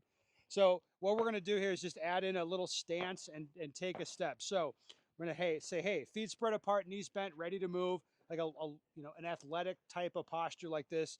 You could do it like this if you want. You could be a little bit narrow. I'm not going to complain a lot. But the idea is feet spread about shoulder width apart. And then we're going to shoot 2 rounds on each target from one side of the stick, 2 rounds on each target from the other side of the stick, and force yourself to take a step across. This is a good way to start understanding what we're looking for with movement. Like the way that we make money, like moving and shooting, is like, again, I start moving a little bit as I'm still shooting, but I want to get going that direction. I can start cutting some time off by leaning into it, like, again, rolling out of position. If I'm coming to where I want to do some shooting, I have the gun mounted, looking for the spot on the target. When should I start shooting as I'm setting up? Yeah, like the sights will tell me. It's not tied to what my feet are doing. It's just if it looks good, I'll be like, yep, that's what I want. Start shooting independent of what my feet are doing. Most people, they want to get kind of tucked into a comfortable stance. Then they're like, okay, now I'll start shooting. And what we want you to do is just take what you, like, react to what you see and start shooting. Like if the sight gives you that flash of color, it's like, I don't give a fuck about my posture or how I feel, I'm going to react and start shooting. The reverse is true. Like if I get set in a position that I want to shoot from, and I'm looking for a sight picture on a target down there, and I don't see it, like I'm not going to pull the trigger. I'm going to wait. Sight will come in and stabilize on what I want, and then I pull the trigger. So it's sight driven. Does that make sense to everybody? Now this one, I don't know, Matt. How bad does this one fuck people up? On a scale of 1 to 10, It's this the is the simplest, most difficult drill to do, right? Don't think about like what's happening with your feet. Just step across the stick, right? We're really testing your ability to start and stop in the same position, right? So that'll tell you everything about efficiency of movement, right? If I'm starting like this, a lot of guys will step across, mind the same position, right? So fix that. Just do it naturally. Everybody, if you're standing like this and you go to walk, right, the trail foot's going to come forward, you just walk. Does that make sense? If I want to start and stop in the same position this lead foot goes, think of how big that initial step needs to be and how much active aiming and how shitty the sight will look when I'm taking shots 4 and 5, right? It's just a natural step. And then assessing when it's over, am I in the same position as I started? And more importantly, am I in a position where I could blast out of that position immediately without shuffling my feet? Right? This is the most basic way we can assess that. Right. So just so we don't start spending ammo, like we want everybody to come up and like take a couple rotations working through this dry. What I like to do is this. I'm going to look. Now, do you see me touching the trigger or simulating shooting? No. So I'm just independent of the trigger pull. Now I know all the motion I see in my sight, that's coming from what I'm doing with my eyes and my arms. All right, so go through it dry. Just like that until you feel like you have it. Then we'll start spending bullets on it. Okay? I think that's a super important thing that gets overlooked, right? If I'm training dry and assessing transitions, is a trigger press a requirement? Now I'm looking at my ability to stop the gun, right? And then play with the force. What does it take to stop it? And am I stopping it with absolute precision, right? When we do it dry, what kind of active aiming does it take while I'm moving, right? Because in most any situation, right, you're not timing shots with your steps. But everyone's heard that, right? Well, I'm only going to step when this foot hits the ground. Well, what if the target says no? Right? There's always this variable, right? Whether it's score on a stage or it's an actual person, right? Don't program yourself to what your feet do. What happens below the waist and above the waist are two separate things, right? The time, what's telling you when it's time to pull the trigger is when you see acceptable for that distance and difficulty, right? And this is where you'll see going dry how much active aiming it takes to keep it in there painting a small spot of the A zone when we start moving. All right? All right, let's line up. You can leave your guns loaded, just don't pull the trigger. Same drill. Same drill. You just described your sex life. Same drill, different step, but same still thing we same all drill. do, but he does it with dudes. All right. Same, but different. I see what you did there. All right, we're going to do the same thing moving laterally. I'll give you, there's a couple of strategies for doing this. I got to turn this on. But there's one of them that we like and one strategy that we really don't.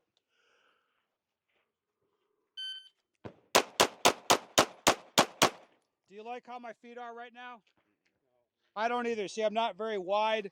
It's a little bit unstable to try to move to step long like this. Instead, what we want you to do is cross step and then move slightly forward. This is going to be a lot easier. Just like that. I think you're going to have a much, much easier time. As a general rule, when we're like moving around, Matt and I are very okay with you crossing your feet over. And then the other thing we want to see is maintaining a forward weight bias, right? So if I'm cross-stepping, a lot of guys on this, for whatever reason, they want to step behind themselves. See what this does for my weight balance? Like, it's not the end of the world. It's just not preferred. Like if possible, I just want to be leaning in as opposed to be like setting myself up where I lean back. Make sense, everybody? Anything to add, Mr. Matt? Nope. It's perfect again. Another one. All right, let's give this a try. We'll dry fire it then live fire. All right, we're going to try to apply the skills that we were just working on, and I think the easiest way to highlight it is to make a couple examples for you. Per normal, I'm going to do one that's completely messed up, and I'll do one that's the right thing. So it shouldn't be hard to figure out which is which.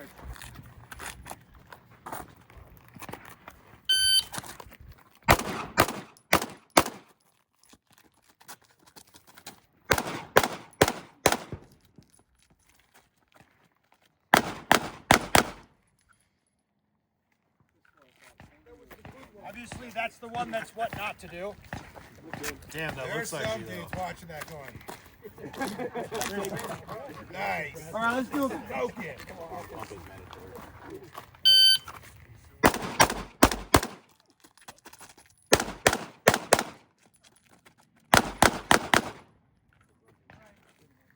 So that time, I'm applying what we were just working on.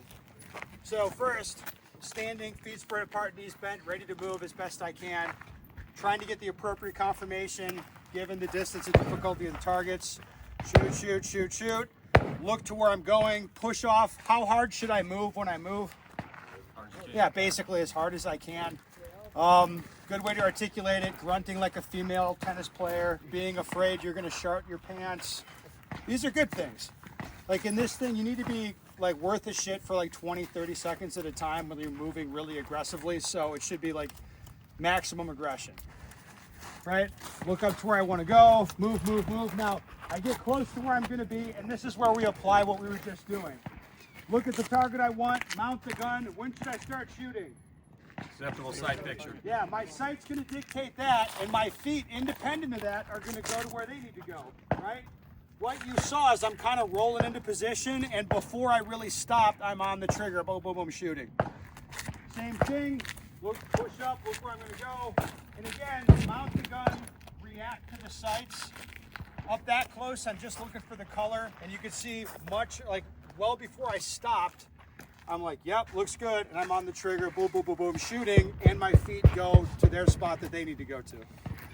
Right? Yes, sir. But, I mean, on this drill, it's obvious, but when do you break support hand contact, like, depending on how far you're moving? Yeah, to me, it's like 5, 6 steps. If it's more than that, my hand's coming off. Run, run. Like in this one, you would keep it, but if you're running laterally, you might break it. Well, I mean, it's like 5 or 6 steps, unless there's something to do with the safe angle where I need to take my hand off the gun to not get the Otherwise, it's like around 5 or 6 steps. Makes sense. So if you have a long run, your hand should be off the gun. You should be hustling. If you're going to be shooting and then 2 steps later, you've got a target over here, you should at least keep 2 hands on the gun, for sure. For this drill, should we make contact? Or? Like if you want, like this is where it's like around 5 steps. I'm like, I wouldn't get too excited either way. It'll be fine. So I think it's the wrong way to ask that question, right? Because you want a definitive answer, like when do I unmount the gun and when do I mount it, right? Well, part of that is how aggressively do you want to run, right? And then also, here, it's like you're disconnecting from the gun for 2 steps, right? And then immediately reconnecting and coming back in. So it'll be different for everyone else, right? There are guys that are going to be able to bring the gun back in and push real aggressively and keep that connection, right? And I might take some things away that I have to do with, like, break my grip, rebuild my grip, right? It might make sense there. Right, so there's no real right answer for, I think what most guys will find out, like breaking it 2 or 3 steps will be good. The problem is reconnecting to the gun when you're a third of the way and then start that aiming process early, right? If you can't do that, then don't break your grip. Makes sense. All right, one note, a safety note on this drill. As you can see, we're going to have people potentially at disconnected yard lines, depending on what's going on. So what we'd like, you know, here, there'll be people on either side of me. I should just keep the gun pointed here, or pointed down, or pointed here. Obviously, there's no reason to point the gun over here. And if for any reason there's someone up in front of you in a way you're not comfortable with it, just move forward to where you are comfortable and continue shooting up there.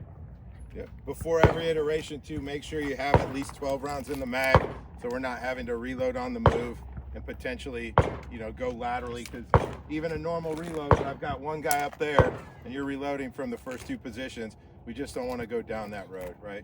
Safety, just have the 12 rounds, right? Stay in your lane, focused on the target. When you move, finger straight off the trigger. It should be okay. All right, if you're curious, this is the last drill we have to do just by the rounds that we have. We'll run it, everybody will do an iteration of shooting it, and then if you want, if you have extra ammo, everybody can shoot it again if you want. I just don't want to run you out of rounds when I'm not meant to. Okay. All right. Yes. So I need tomorrow. About 200 for tomorrow. If by my count, you've shot about 500 now. That's about right. Okay, so I mean we're okay on, like, we should be good on ammo. Yeah. All right. Okay, cool. We're gonna stop there for today. All the stuff, not to kind of laboriously go through what we did, right? The predictive to reactive progression, and then applying it to kind of with a little bit of target transition, small amount of movement.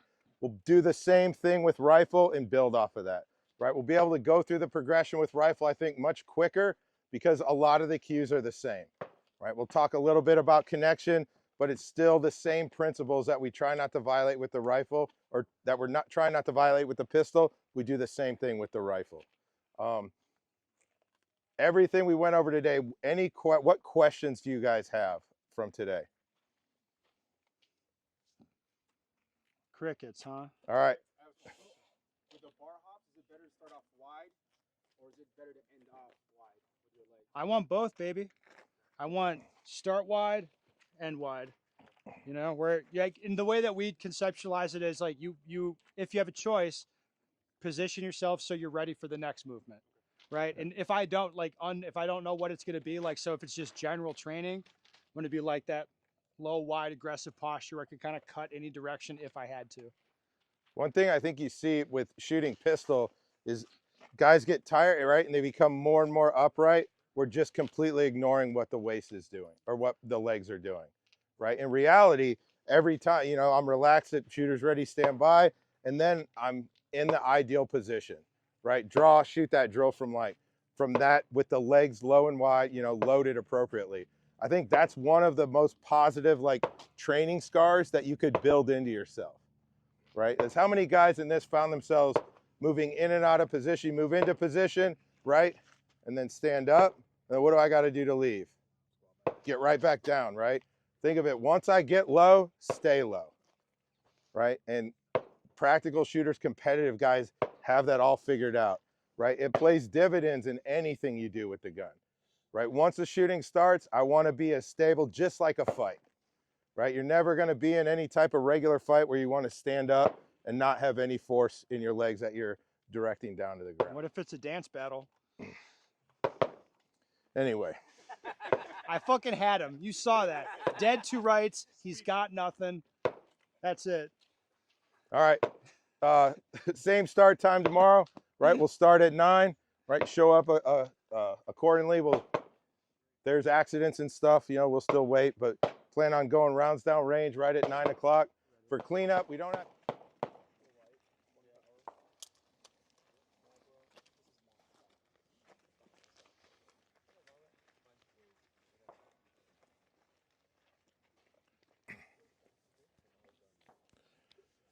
All right, guys, we're going to get started. Just talk about a couple administrative things real quick. When we're shooting the rifles, just like with the pistol, keep them hot in the condition you want. It'll be a hot range the whole day. But if at any point you take the gun off, make sure you face into a berm and unload it. Make sure it's there's no rounds in it if you set it down. And then 4 basic safety rules still apply. Treat every weapon as if it was loaded, even after you insured it to be unloaded. Never let your muzzle cover anything you're not willing to shoot. Keep your finger straight off the trigger and outside the trigger guard so you're up on target with the intention to shoot. And then know your target and be aware of its background. I think that's it for admin stuff. All right, let's get into it. So we're going to go kind of down, not kind of, we're going to go exactly down the same progression that we did with pistol. All right, we're going to use predictive shooting as the training tool to understand how we connect to our rifles and then assessing that connection while we're shooting. Focus on the same two concepts we did yesterday, you know, mount, the connection, and vision, what we're doing visually with the rifle. And again, can't stress it enough, every time I talk about shooting rifles, we're gonna shoot these rifles in a way that I would not advocate. Like, this is not the engagement strategy, right? It's not the pace you're gonna shoot this if you wanna be accountable for all the rounds, all right? We're trying to, that principle, we're trying to get you comfortable, you know, driving 200 miles an hour, so when you back off and we start driving 100 miles an hour, it feels very, very controlled for you, all right? So with that, let's talk about connecting to the rifle. You know, same three principles apply. Consistency, I need to have my hands on the gun the exact same way every time. Stability is once I set the pressures on the gun, which I personally do on the range, on the command stand by, right? So we're gonna have, you know, good stance, shooters ready, stand by. At that point, I'm gonna pull the gun in and set the pressures for shooting, right? I think a lot of guys will try to be really relaxed, and they're gonna try to bring the gun up to their eye target line and set the pressures all at the same time. You're trying to do that in a sequence, you know, it's hard to do that consistently and repeatable over and over and over.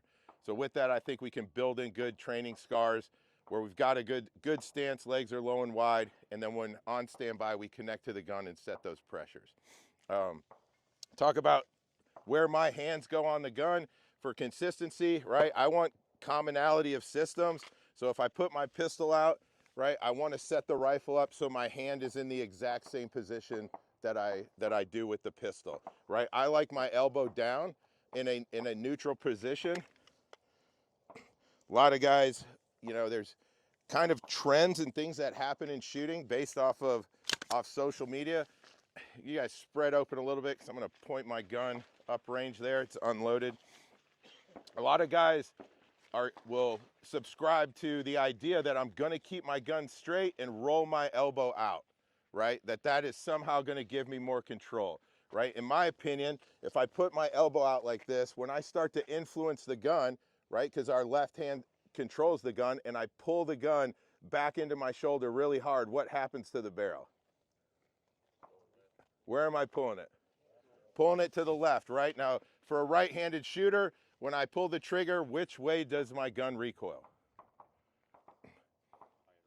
For most guys, if you're shooting a duty-style rifle, the gun is going to go up and to the right at 1 o'clock. Suppressed guns and compensated guns will move laterally, but it's going to take the path of least resistance for a right-handed shooter, which is to the right. So if I'm exerting all of my force on the gun and laterally, right, when I pull it back in, I'm already pulling it left. Where do you think my second shots are going to go? They're going to end up trending left, right? Now, once we flip over to reactive shooting and I'm tying a sight picture to a trigger press, so more importantly, where is my dot going to go for that second shot? It's going to go left, right? It's going to go way left of my point of aim. So if we're always trying to, you know, shoot our vision, and our vision tells us when it's time to shoot, how long is it going to take me to readjust to get back to acceptable, right? And that's where we start to see the performance really dying down, you know, of the rifle. So how I like to connect to it, I want my elbow down, my buttstock is way deep into my shoulder. So when I exert force on this gun and I'm going to pull it back in, I'm pulling it straight back into my body as much as I can, right? One thing we all know from anything athletic, all the power in your body resides in the center, right? I'm stronger in the center than I am out there. So the concept of when I connect to the rifle, I'm trying to exert all of that force towards the center of my body. Does that make sense? So my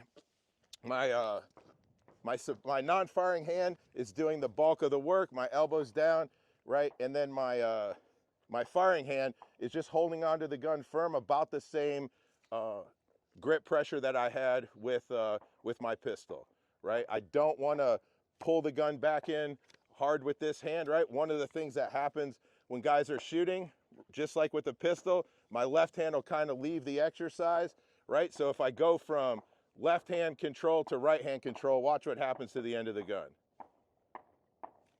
right? Just by exerting pressure like that, I pull those shots low, right? Or at least the attitude of the gun pushes down, right? That all translates to the optic. And while I'm shooting, that's where we start to see the shots coming way low and left and low on the target, right? So for stability, not violating the principle of stability, once I connect to the gun, that's how I'm going to stay throughout the whole shooting process, right? Now, how do I assess connection to the rifle? How do you guys typically assess how hard you're pulling the rifle in? I do it for kind of the pressure in my shoulder because I notice if it's a longer day, this is getting real tired and it feels harder even though it's not. So I try to go off of this, the shoulder typically. You watched the last class, didn't you?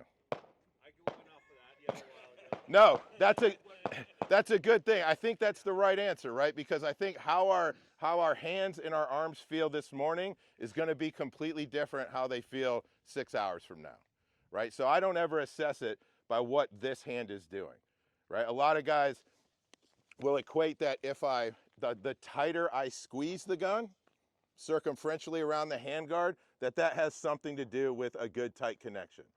It doesn't.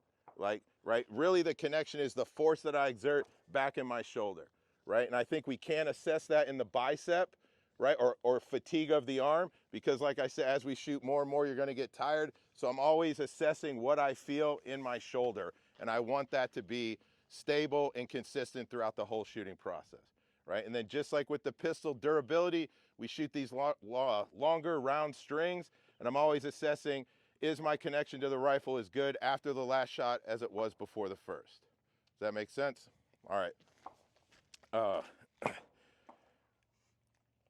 So let's talk about presenting the rifle. We're not going to be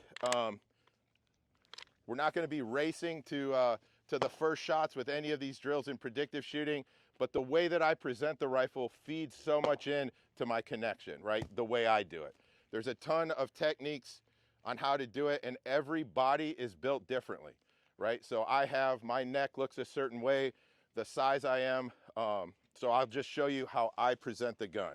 I keep the butt stock way deep into my shoulder, right? Good connection, most of the pressure with my left hand, right? If I'm down here in a low ready position, I want to keep my head up on the command, the start command. I'm going to bring the gun up, the gun comes to level, right? It's obviously way below my eye target line. To get it up there, I shrug my shoulder up to a cheek weld without moving my head. To me, this little shrug allows me to forcefully move the gun to level, and then it comes up and brings it up in a much more consistent way. If I keep the gun and I want to stop it angularly, what typically happens when I use a lot of force with the gun? Right? You see it comes up and then comes back down, right? So I think bringing it to level, if I do it a little too aggressively, all of that wobble is gone by the time I shrug this shoulder, right? And it allows me to keep the gun way deep into my shoulder pocket, so it comes to level, comes up to my eye target line without having my head to come down, right? Equipment does matter. If you're running higher optics mounts, which a lot of guys favor that, it's fine. What I think happens though, you get too high, you lose the ability to contact the rifle with your cheek, right? That's a consistency thing where you're presenting the same way every time. And I would say, there's a trend that the mount goes higher, right? But if the mount gets higher, where should the buttstock go? Lower, right? But where is the buttstock going nowadays on the internet? Pull it off your shoulder. It's going higher and higher and higher, right? It makes no sense, dude. It's like dating dudes. It doesn't make any sense, right? So as I shoot this, right, because guys want the cheek weld, right? They're putting it in their buttstock, and then they end up with the shoulder like this big. Is that a good connection versus this, right? And I think, if they only wanted you to have this part of the buttstock in your shoulder, this is how much of the buttstock would be there, right? The more is better in there, or more connection in your shoulder is going to be better, right? It's the same thing with the pistol, right? We try to get as much connection on that gun with our hands. We're doing the same thing with the rifle, all right? I've got something to add. Yep, go ahead. All right, so think about how much control you get from your posture. Like with the handguns, we ask you like, hey, slight forward weight bias. It's not super different with the rifle, like that slightly biased forward weight, shrugging the gun up here. So why am I not holding the gun with my firing hand now? As I demonstrate the mountain connection, is because the firing hand doesn't have anything to do with it. Matt and I think of it the same. I'm just gonna lay my firing hand on here and not try to do anything with it.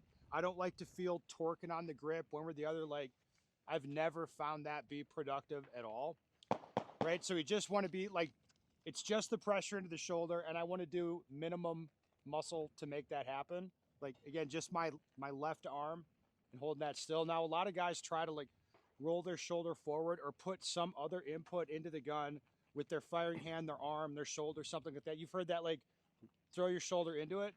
You can do all of that stuff if you want. The problem is it's very, very difficult to do it consistently. It's the same as like Matt said, if I put elbow out, as long as this pressure is unchanging, the gun's not going to move. But as soon as but people change the pressure and now I'm steering the gun laterally. Well, it's the same thing. If I'm throwing my shoulder into the gun, it's got to be the same every time. That's really hard to do. It's easier just lean into the gun, like a little bit of posture into the gun, and then conceptualize it. I just shrug it straight up. It's just moving on one plane.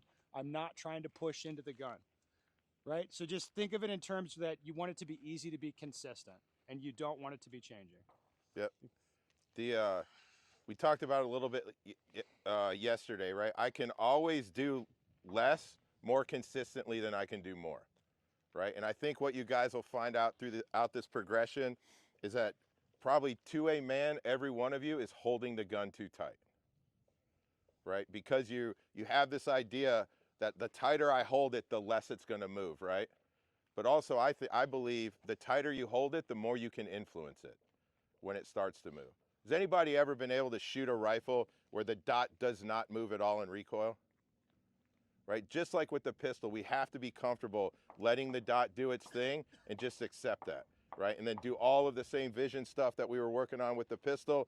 As I start shooting this rifle very, very aggressively and the dot starts moving, do not connect to the dot, stay connected to the target, all right? We're gonna shoot this, this drill at farther distances. We'll start up pretty close for a couple strings, and we'll do a couple strings of doubles to get used to it, and then we're gonna do an awareness exercise after that. So just like with the pistol, I'm gonna shoot 2 rounds, take a nice long pause, shoot another 2 rounds, long pause. With the rifle, it's very important that we're assessing connection, right? Because we're doing more, our hands are spread farther apart, right? Our ability to influence the gun is way higher than it is with a pistol, all right?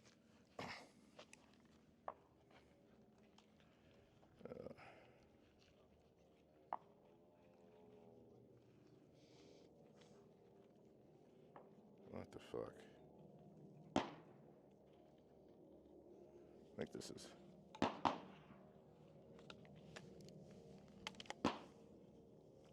I like the Kestrel timers, I hate the clips. All right.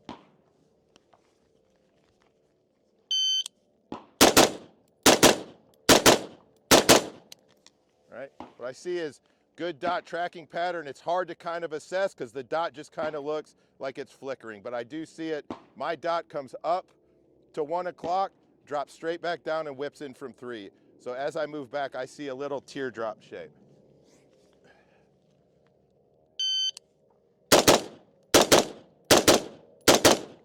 Right, same thing, we'll come down and look at it, right? I assess all the hits are good, I'm shooting aggressively. Right, I'm shooting for the upper part of the A zone and I'm getting the result that I want. Right, for me, that's about as fast as I can pull the trigger. Right, that's the training pace that I'm gonna take all the way back to 50. Again, it's not the engagement pace, but I'm trying to inoculate myself to processing what the sights are doing, right? Objective assessment in real time and not after the fact, right? So you learn to see things fast, right? So that we go to reactive, we're artificially introducing accountability and control into your shooting, right? Does that make sense? All right, we're just gonna shoot a few strings, from 10s. We got the targets paired up. So the first string, right, the guys will shoot the left target, the second string shoots the right target, right? So we'll be able to come down, check them real quick, rehab, and then we'll do all the targets all at once. I got a quick question. Yep. In terms of vision focus, when you have, say you're up closer a little bit and you need to be a little more accountable for the rounds, is your vision focus at what you want to hit, where the bolts to go, or your holdover? Where are you putting your eyes in that situation? So for me, based off the equipment that I use, I still maintain where I want the bullets to go. Now, in terms of an aiming scheme, I am looking at different parts of the reticle, right? We are gonna talk about that. I'm not like discrediting that question, but like, what's the line from Sicario? Like, oh, you're asking how a watch is made. Let's just pay attention to the time, right? We're gonna get there, right? Right? I'm not gonna be concerned about holdover. I'm concerned about your ability to assess the dot tracking pattern and connection, right, in real time, right? The same thing we did with doubles. And then all of this builds in. I want you to see this really fast. I want you to see mistakes. We'll talk about with reactive shooting, aiming schemes, which would be levels of confirmation. And then I view aiming with the rifle as an aiming strategy where it becomes a continuous process. And I'll talk about my reticle and how I'm going back and forth, right? So for guys, you just focus on conventional aiming scheme right now and assessing dot tracking pattern as we're shooting very, very aggressively. All right, cool. All right, pull it in absolutely as hard as I can. Then we're gonna shoot 2 strings on the other target where my non-firing hand is not doing anything. All right, and look at the results.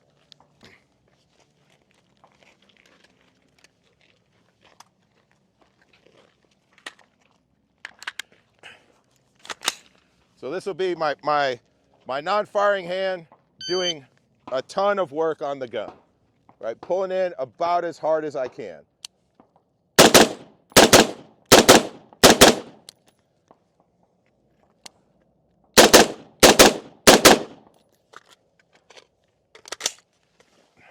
All right, good enough. What I see is a good consistent pattern, right? It looks like it's just blipping in there.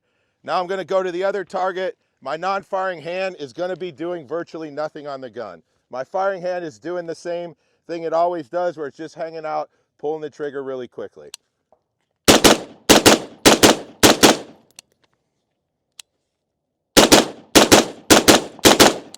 All right, I'll just come look at the targets. So let's look at the 2 groups, right?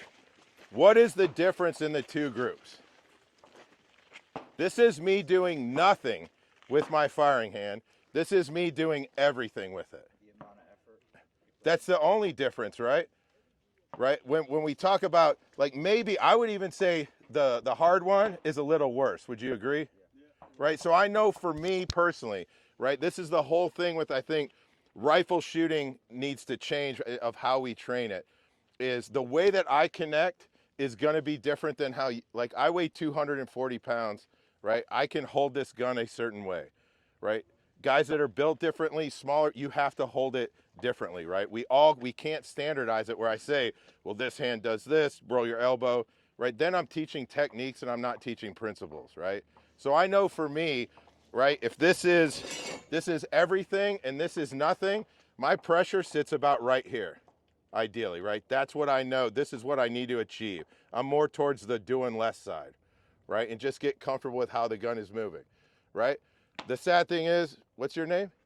Liz. Liz, you're gonna be more on this side probably, right? Just because of the size difference, right? You're gonna have to do more work. But we have to understand that, you know, if we want to be consistent with how we set pressure on the gun and how we connect to it, I want to do it the same way every time. We have to be able to clearly articulate what that pressure is, right? And the only way I think you can do it is through like exploratory stuff. So we're going to shoot this awareness drill. This will be the last time we shoot this close, just so you guys can experience how much pressure do I actually need, right? You got to put a lot of thought or a lot of like effort into this drill to make sure your non-firing hand doesn't tense up and that you're actually maintaining like a lot of force with this one for that string so you can assess, right? How does the dot behave? Is it behaving in a consistent, predictable way, and I like the way it moves. And then how does that feel? That much effort for 2 strings, right? Then we'll come over in the non-firing hand, we'll just hang out on the gun and let the gun do its thing. Dot tracking pattern's gonna change, we assess that, which one do you like, which one looks better, and then we balance it off of, you know, the group size, and hey, you're gonna find I'm kind of gonna sit more towards less, I'm gonna sit more towards more. Does that make sense? Any questions on this awareness drill? What do you got? Well, I mean, if you're watching the way your sights track, to me, when it starts to become unpredictable, or it starts to be, how many of you saw your cycle like it'd be like up to the left more, over to the right? It'd be something like that. How many of you saw an inconsistent pattern? In most cases, that's too much pressure, right? Because if you think you're like torquing on the thing, it's gonna like be steering around and moving a little bit differently. That's what I see is like when it's inconsistent, it's too much pressure. In most cases, you're going to use too much pressure rather than too little. You know? Let's give it a try, huh? All right, so with that last one, how many guys are going to change how they're connected to the rifle, right? So I think that's of value, right? It's not a drill you'd practice, but understand, okay, this is the pressure. Now consistency, right, and repeatability is going to come into play. Can we set those same pressures at the distances we want to train at? Let's talk about, you know, if we're training unmagnified, you know, rifle optics, what distance do most people shoot it at?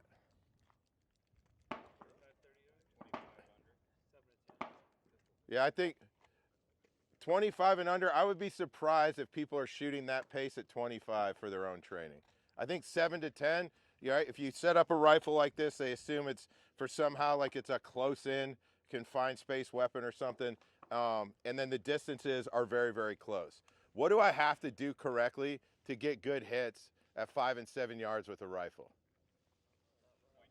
I think nothing is what I have to do, right? I don't have to do anything correctly, right? I just kind of have to get the dot somewhere there, and I can mash the shit out of that trigger and influence the gun and still get alphas, right? For that reason, I believe if I'm training like a CQB-esque or operator-style rifle, 20, 30, 40 meters, that is the 3, 5, and 7 yard line, right? That's the mentality I would like you to have. That's the pace we're gonna shoot, all right? As we come back, right, different things we have to pay attention to, not just what happens above the waist in terms of our platform. Our base is what's going on below the waist, right? We have to pay a lot of attention to that. Yeah, so you see, I think you're going to get a lot of value out of a couple things. So first, forward weight bias, and then second, paying attention to how you angle your body.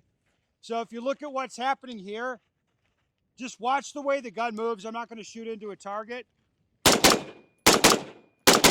You can see the gun's climbing up this way, like very obviously.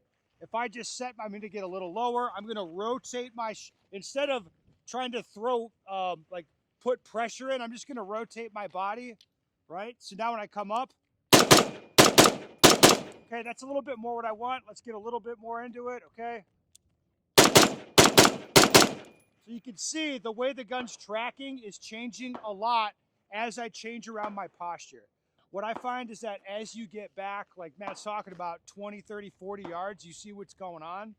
So as we're shooting these strings of doubles, if you perceive like, hey man, my sight's just climbing the fuck off the target, there's nothing I can do. Like I'm connected to it, there's nothing I can do. Just change around that posture, like a little more weight bias, change around your foot position, like the attitude of your torso, and get things set so the gun tends to track right back to where you want. If you feel like it's tracking off, like away and off of the target, again, rotate your body, get your shoulder more behind it. And if you feel like it's tracking up really aggressively, more like forward weight bias. It doesn't have to be much. The difference between this, between this and this is huge. Like you'll see a difference in the tracking. Does that make sense to everybody? Okay. It's going to be a unique thing for each person, right? This is why I think you train principles and not techniques, right? The principle we don't want to violate is I got to be low and wide, ready to move at all times. Like I will say I shoot a relatively bladed rifle stance, right? My legs are very wide. right? I'm extremely bladed to the target, but this is comfortable for me, right? I'm low and wide, my quads are engaged, right? So if for me, if I want more control, right, I'm not driving. A lot of guys will get into this position where they're pushing this knee towards the target, right? This is really good if I need to push back this way to move, but what do I got to do if I'm moving forward? I have to come back, load this leg to go, right? That's all inefficiencies I don't really want, right? So rather than shifting an extreme weight shift like that, the way that I will think for more stability is how I engage my legs. Like right now it's 50-50. If I feel like I'm gonna really shoot aggressively and lean into this left leg, I'm not driving it to the target, but I'm actively engaging it more, right? Like my quad is a little bit tighter, my left one than my right one. I conceptualize this like I'm pushing my leg down into the ground, right? We actually can't do that, but I'm creating stability through muscle tension, right? This is gonna pay, what happens below our waist is gonna pay dividends back at these yard lines. All right, so let me make a demo from 20.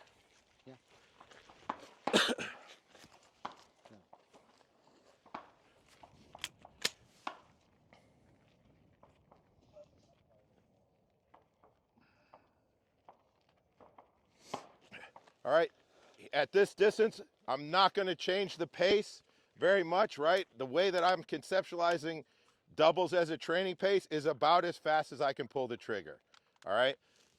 But I'm gonna do more with my lower legs to get a good repeatable result with the rifle.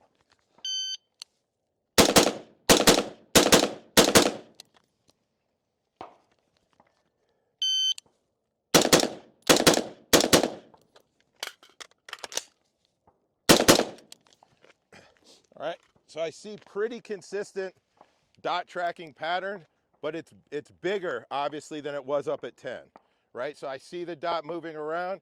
To me, what I think happened is I've got a couple shots that drifted over to the left, right? We'll go down there and assess it. Is my perceived mistake what actually happened? Go check out the hits. It is.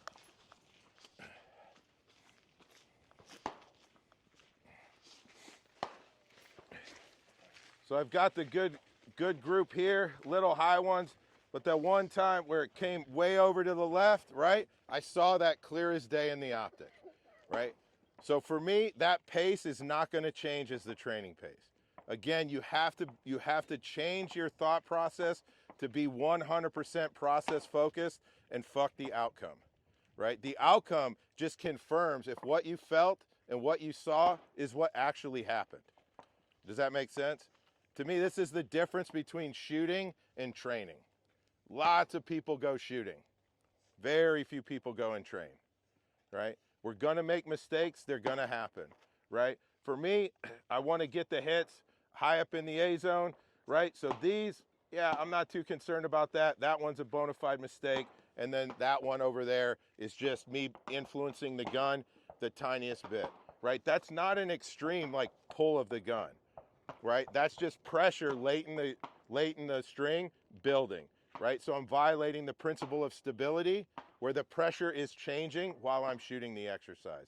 And that's something I just continue to work to fix as we go back. Make sense? All right, let's go back to 20. It's moving the exact same way.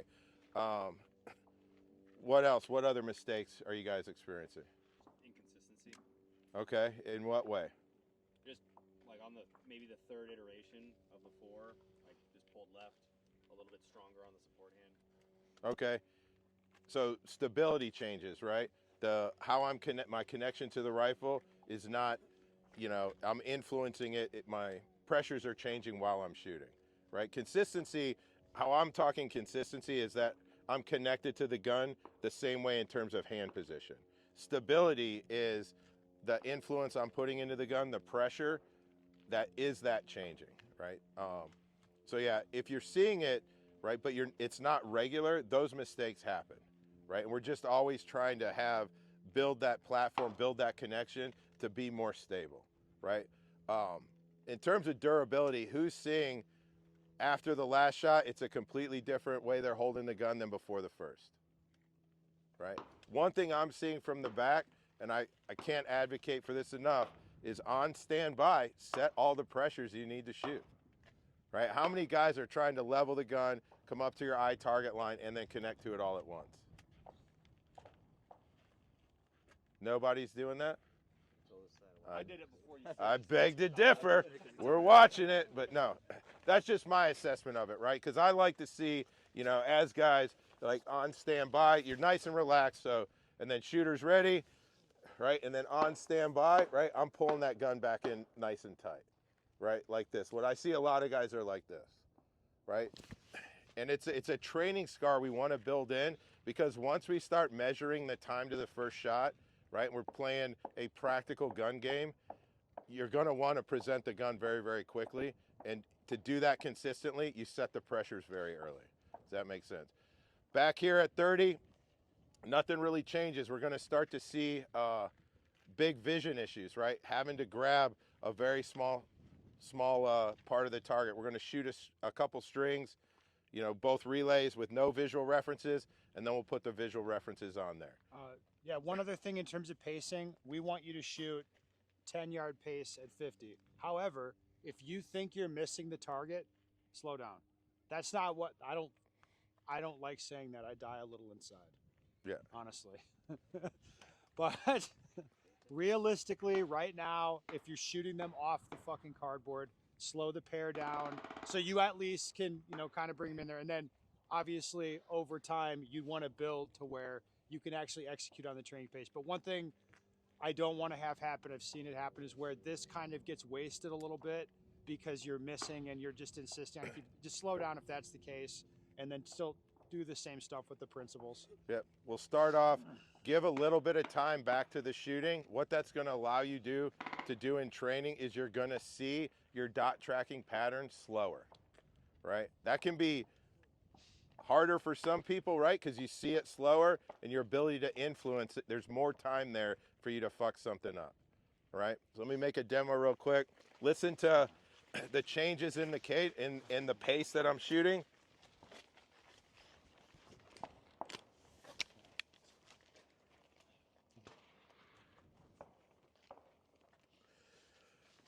So I'll start off still in that predictive realm, like under 0.3 of a second, right? But I'm just going to give a little bit more time back to the shooting.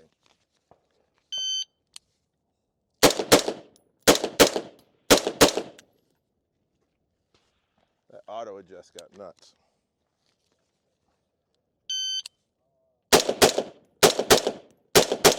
Right? So for me, what I'll see, I see that dot tracking in slower motion, right? And the dot looks like it's moving. My perception is it's moving more on the target. It's returning pretty consistently, but I'm seeing a lot of wobble, right, when it returns to center, right? Good hits. I think the group opened up concentrically a little bit, and I'll put a little bit more into the shooting.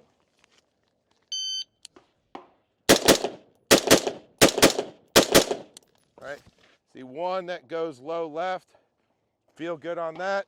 That's kind of the entry fee for me to keep going. Now it'll be going back to the 10-yard pace. Back here.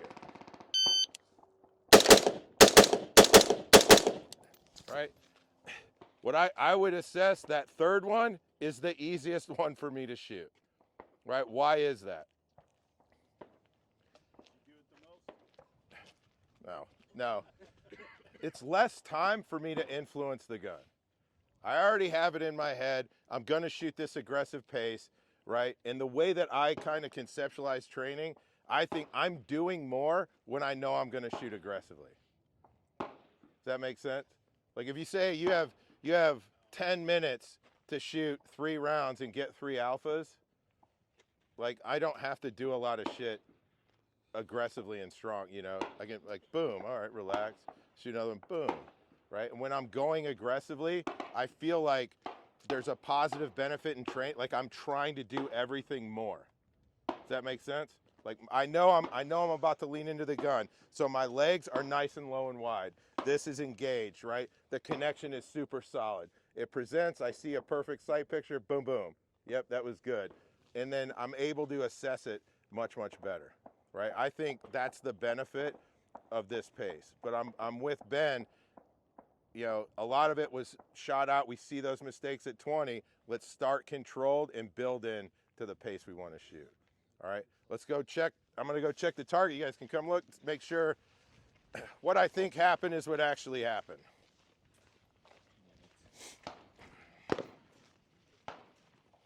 Whoa.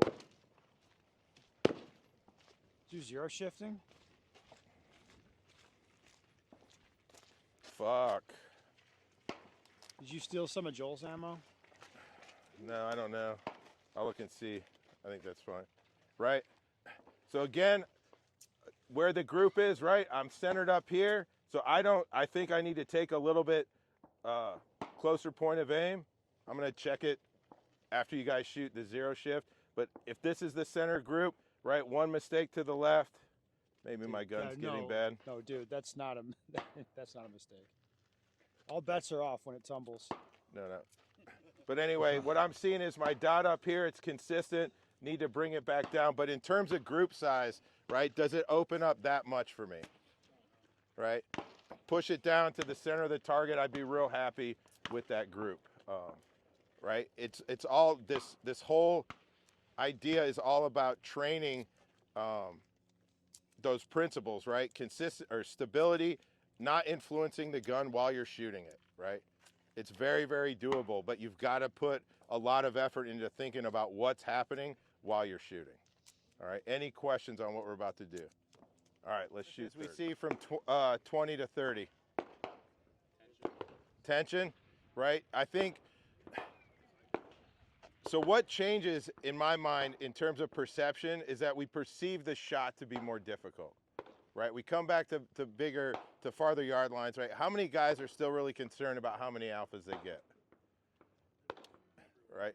And that's hard to break out of that, right? We want to get all the alphas, but what I really want you guys to focus on is that, are you able to assess what's happening in real time, right?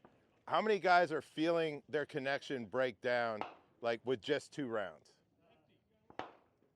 Yeah, I feel like, well, after the 2, I definitely feel myself try to get tighter and fight it a little bit more, and then it's like kind of the consistency changes, and throughout the whole course of fire, it's different pressures because I'm like, oh, I need to relax, and I get tightened off, and it's just kind of like a battle back and forth. Right. So being able to have a durable mount, right, for just 4 pairs becomes really problematic, right? Right. We're asking you just to hold the gun stable for 2 rounds. Boom, boom.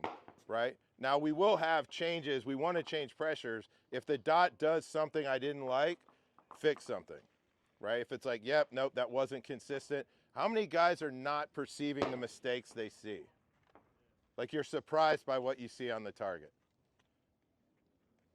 Now, is anyone knowing, like, when the dots, you've got those low ones in the delta, low Charlies that are close to the D line. Are you seeing the dot go down there while you're shooting? You are? Yeah, Yep. I'm feeling my pressures adjust like throughout the string, like, 'cause I'm like trying to adjust for what I see there, and it's just making things worse. Yeah, it comes in like, I've got to figure out, like, what pressure can I set that's consistent and let the gun do its thing without me influencing it, right? That's the reoccurring theme, right? Now the paces that we're shooting back here, right, pay dividends when we come up, right? So it seems like we're training, or who thinks we're training at kind of like a reckless pace? Be honest. Is it? It is, right? It isn't. So I stress that, right? This isn't an engagement like the way that we would engage targets if we're concerned about score, right? But believe me, there's value. The value in this is you're getting used to processing what's happening and being comfortable shooting at a pace that you absolutely shouldn't be comfortable at, right? And I think for my world, that's the biggest thing we see with law enforcement and military training. Guys are not trained for the application of what they're asked to do, right? How many guys shoot matches here, right? How many guys after your first match realize how fast you actually have to go to win? Same thing holds true in the operational world and the practical world, right? Everybody's got this distorted thing about speed because we're outcome focused. I want to get all the alphas, right? And if you maintain that, all you're going to prove over time is that you're very, very good at doing exactly what you want to do, right? You're supposed to be uncomfortable doing this, right? So as we're going to shoot 40, nothing changes in terms of pace. The same way we shot 30, we're going to kind of ease into it, see that dot tracking pattern, you know, staying around 3/10 in terms of splits. I see it in slow motion. I'm getting good, consistent pattern, good, consistent connection. If you're assessing that, lean into the shooting, right? Figure out where it breaks and then come back to center. Does that make sense? Same Anything thing. else? I think you nailed it. But one thing, just to echo what Matt said, the best way I heard it put is if you insist on keeping the same group size, like you're not going to be improving that fast. Like when we let ourselves open up, that's how you see what's going on very, very quickly. Yep. I think. All right. All right. All right, let's line assess up. these targets. So the first question as you walk down here, what's the first question in your head? How do I do? Great, Joel. Thank you. No, so it's like, does this line up with my perception of what I thought? Because we're back far enough you can't really see any holes. So that's the first question. It's like, does this line up with what I think? So I don't know who this is. You ever shooting here? Is this what you thought? There'd be stuff up high, not too much, nothing really low, a couple pulled off to the left, but things basically tracking up. Is this what you thought you'd see? 25 yard zero, so I forgot about the hole, but otherwise. Yes, good. So that's like, fair enough. That's the first question. And then it's like, what could I do different? What could I do better? This is a pretty standard kind of pattern here. So this is the issues that people vacillate between. Why is stuff tracking up like this? Yeah, you're following the dot, or I would say like you can do a lot with changing your posture position, like so the gun doesn't get away from you as much. It could be one of the two, maybe both. And then what about this over here? Yeah, so usually you're not moving the gun with your firing hand. In most cases, you're gonna put input with your support hand or your support side. All right, what else, Matt? So a lot of guys will think as we're, the ones on the left, right? It's not all of the time that you're actually dragging it down back to recoil, right? It's actually too firm with this hand where you're pulling in so the gun takes the path of least resistance, and when it goes to return, you're just helping it come back down, right? So understanding like how that mistake happens, it can be just consistent influence into the gun is what's dragging it down. And that's where when we see the dot will tell us, yep, it blipped past that point of aim, right? We've got to change something for subsequent rounds. When we see here on these, right? So whose is this? What are you zeroed at? 50. We're zeroed at 50 and we're shooting at 40, right? So ideally, if you were to lay down in supported position, we're looking at about 1 inch to 3/4 of an inch low, right? At 50. So are you perceiving that your dot is here the whole time? So yeah, my intention is to focus it there all the time, and I've been like I was mentioned before, the mechanical where I'm kind of bringing it down, and so I've been noticing that as I'm shooting and just trying to kind of work on not doing that. But yeah, my intention is to hit the black with every Yep, shot. right.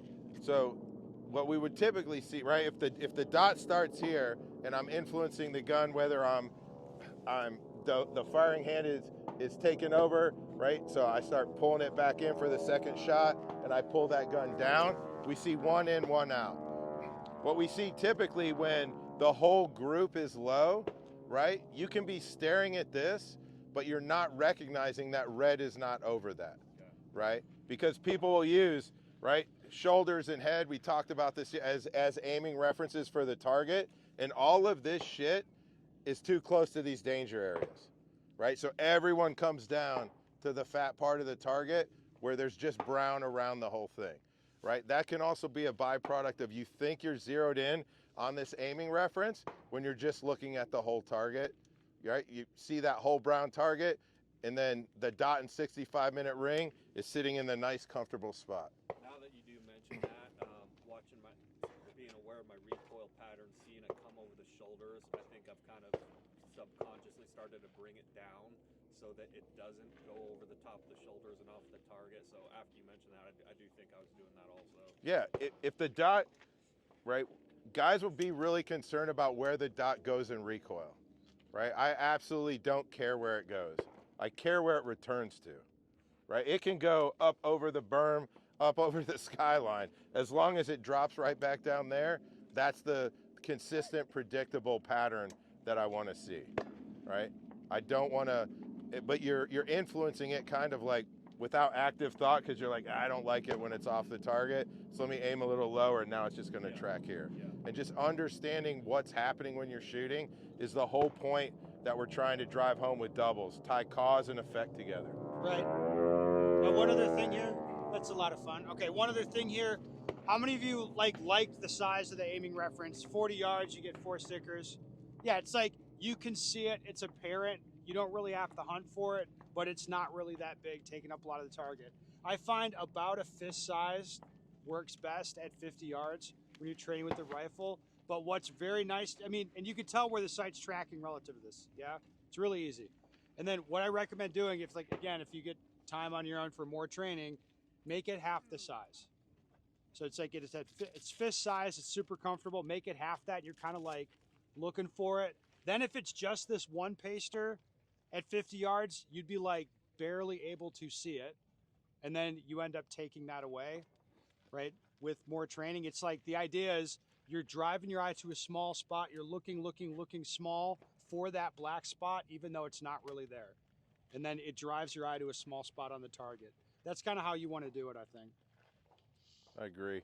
The goal is, right, the aiming references with doubles, it's definitely a training wheel, right? We want to use it just like dot occlusion. We use it when it's useful to us, but really quickly we've got to get away from it, right, and train that visual control and visual discipline where you can find the spots on the target that you want to hit, right? Same way, you know, if we were to partial one of these targets and put a no shoot on it, right, that's when you start to see, can I find the exact spot? So if I throw a no shoot up on half of the target, what does everyone stare at? 100%. And your aiming reference is against that no shoot. It's not the spot you want to hit, right? And you have to believe, for better or worse, bullets go where we look. So if you're looking at the no shoot, higher probability you're going to go in it regardless of what your awareness is on where the dot is in relation to it. All right? All right, let's tape all these up and then stuff mags.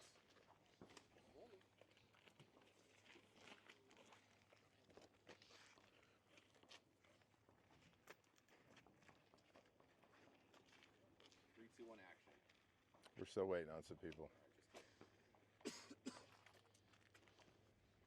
Are you ready? You're good. All right, so we're going to flip over to reactive shooting, right? The whole focus of doubles is we want to build consistent, stable, durable mounts, right, that we can repeat over and over and over throughout the shooting process. Now with reactive shooting, the same thing we did with pistol, right? Instead of shooting that really aggressive pace where I'm kind of predetermined I'm going to shoot that second shot before I might be ready for it to assess what happens with connection, now we're tying a sight picture to a trigger press. With that, we have to talk about the presentation, our ability to index the rifle. I think as a well-rounded shooter, right, you've got to be able to index the rifle from all positions, right? If you're, you know, in the world I live in, I'm pretty much everything's from the low ready, right, in terms of measuring how fast I can get it up, right? This would be a relaxed position, right? And then from the hunt, if I'm really being tested, hey, I'm ready to engage, I'm about to shoot, I'm coming up on targets, I see them, and then the gun is just moving, kind of elevatoring up to my eyes. You know, in the competitive world, a lot of guys are starting with the gun down on their hip, so we've got to be good at that. The same thing holds true. I maintain target focus, right? The gun comes out, I make a good stable mount, and I want the gun to stop exactly on what I'm looking at, right? Best way to kind of demonstrate this is from the low ready. How much force do we think it takes to move the gun from the aimed at the target stand up to the center of the target? Not much, right? This is where I think what we see on Instagram and what looks fast on Instagram and what's actually fast are two kind of different things. right? It doesn't take a lot of force for the gun to stop. If I whip the gun up there, where does it typically go? High, right? So if I'm here and I'm gonna use a lot of force, right? Yeah, it comes down eventually, but where's it actually going? Right? It's actually coming over the target. So if I'm kind of programming myself, I want that really time to first shot, the gun's gonna level. A lot of guys are pressing the trigger before they see acceptable. Where's the bullet go? It can potentially go over the target, right? I like the principle of like, I always want to be ready to shoot sooner so I don't have to shoot faster, right? So if I put in a little bit less force, we're going to start to the same position. For me, the gun comes to level and then elevators up, right? How's my dot look there? Right? It stops exactly what I'm looking over. So we talk about taking this to dry fire, developing the index, right? The presentation is key when we're talking about measuring time to first shot, right? What do we think is a good goal, right? Let's say from 100 yards and in, time to first shot on a USPSA target. 1.5? Here, can you time me? At 100 yards? 100 and in. I don't think it Under a second. under a second I think is good, right? I think we want to focus under a second, and really about 7/10 is right. And I think it's important to kind of conceptualize this time correctly, right? So first thing we said was 1.5 seconds, right? All right. Stand by. What was that? 132. 132, right? Does that seem sporty at all? Nope. Right, so we've got to think about that. All right. Stand by. Stand by. Stand by. Stand by. All right. So for me, the gun is stopping. You watch the end of my gun, right? How much higher than my point of aim does it look like it's going? I don't see it in the dot at all, right? The dot stopping, you know, as I'm leveling the gun, I'm rolling the selector. As soon as I see flash of red over there, I pull the trigger, right? And get very good results. What are the times mostly? It was 65 at the fastest. 69 was the last one. Right? So I think a good goal when we talk about, let's say 50 and in is around 7/10, right? That's not a byproduct of moving the gun fast though. It's a byproduct of stopping it precisely, right? The gun movement is very, very soft. And as we go farther back, it's less. Does that make sense? Right? Because the gun's low, it doesn't have to move as far to get up to the eye target line. So it's angles and shit. So stopping it precise and sequencing everything, rolling the selector, recognizing confirmation to color confirmation, and pulling the trigger without disrupting, without influencing the gun is the whole goal. All right, so we're gonna start again at 10, and we'll start walking our way back. Everything we do, just like practical accuracy, we're gonna measure, kind of our reactive shooting pace with 3 rounds. Right, so we break outside of that like hammer pair or doubles type mentality, and we're just going to add a 3rd round to it. When we talk about accuracy, Gotta fix one. what's a good accuracy metric for this, for reactive with the rifles inside of 50? 100% alphas, right? I think it can't be anything else. We're still not going to get 100% alphas all the time. We make mistakes, but the same things we're trying to assess with doubles, the cause and effect, what caused that mistake? Right? More times than not with reactive shooting, it'll be the first shot, right? And it'll be you not reacting correctly to what you're seeing, right? Which is color over my intended point of aim, not color on the target. Does that make sense? All right, let's line up here on the, is it coming up outside the A zone here? right to the edge of it, right? And I think that's typically what I'll see for my gun is it just kind of vibrates in there. If we see that, a lot of that movement, I think when we say, hey, we're flipping over to reactive shooting, connections change some way. Would you agree with that, Chris? Like if you say, hey, shoot a nice controlled pace, you don't have the same stance, you don't have the same connection. If I'm like, all right, now shoot 6 rounds as fast as you can. So we want to put the predictive fundamentals, the mechanics back in that we need for predictive shooting. We need to do that while we're shooting reactive, right? Because what's going to make our reactive and predictive pace get closer together, right? Part of it's going to be how fast we can see it. The other part is going to be how fast the gun returns, right? I want it to get there so I can shoot sooner, so I don't have to just pull the trigger faster, all right?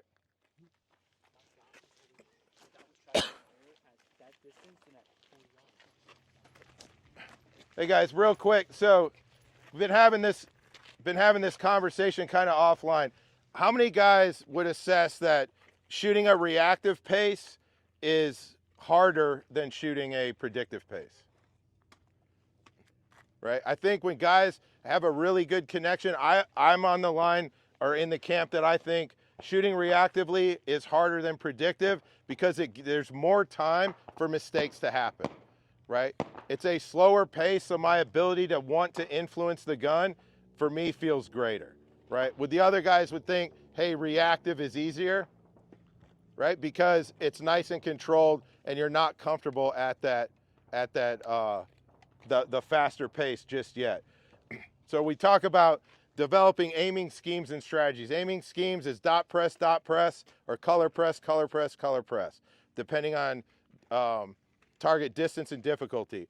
If we talk about aiming strategies, now we're talking about blending predictive and reactive shooting, right? How close can I get those paces to be, right? If my predictive is well under 0.2 of a second and my reactive is over 0.3, right? I think it's worth exploring what can I do around that 2.5, 2.6 world, right? Where now I see color over the point of aim, but I never see a dot that looks like a dot. I start to see lines and stuff, right? And as that moves on the target, am I able to influence it to put it back over the intended point of aim, right? That's where I think the goal in training or the work in training happens now at 20 and 30. Because as soon as we apply a time standard to this, right? And I say I need to have 3 rounds, right, in a second. What are the things we have to do for that? I have to present in under a second, right? Right? I have to present well in under a second, right? Well, let's say 1.2 seconds. The math would work out better. So I have to present in well under a second, right? And now I have to figure out how to shoot 2.5 splits, right? Which is that blend of predictive and reactive in terms of pace, right? So as we go forward, start off controlled, boom, boom, boom, and then start leaning into the shooting, right? Figure out at what point it breaks. For some guys, it's not going to break. You'll be able to shoot a predictive triple at 20 yards very easily, right? But can you assess what the dot did, right? Because we still want that 100% alphas. But I think it's worth exploring that pace back here for these next strings. Does that make sense? Yep. All right. On this side, we're gonna focus on 3 separate yard lines with a metric, and really kind of what I would say is like controlled reactive / predictive shooting. All right, so the skills that we're going to stress here at 20, 30, and 40 is a presentation, a very precise index of the rifle, stopping it exactly on the spot you want to hit, 2 rounds on each target, right? And then at 20, we're going to be at 1.6, at 30, we're going to be at 1.8, and at 40, we're going to be at 2 seconds, right? These numbers are very important for something we will do later, right? But that is the goal time where we are dropping alphas at that pace. Make sense? Yes, sir. All right. I'm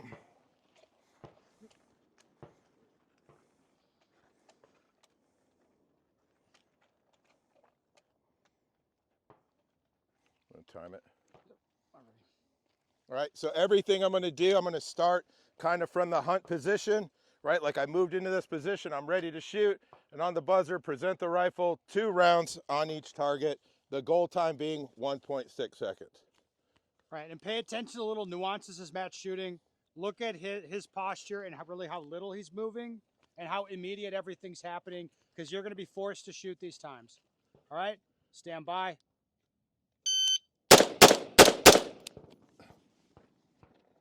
160. 160. All right. Right? You hear the pace? Boom, boom, boom, boom. And then watching what you saw, like you saw the gun came up, he had time, like, yep, there's the sight. Then you saw the gun track back after every round. It just has to be immediate, right? Yep. You just don't get time to fuck around. When you see it, react to it. Don't apply input into the gun and shoot. Make sense? Let's come back to 30. Yeah. That was 1.6. Well, your problem is not making the time. It's too now. Yeah, it's a. Come on, dude. Right back here, we're looking for 1.8 as the goal. You ready? Stand by. 180, right on the nose. Make sense? You hear the pace, right?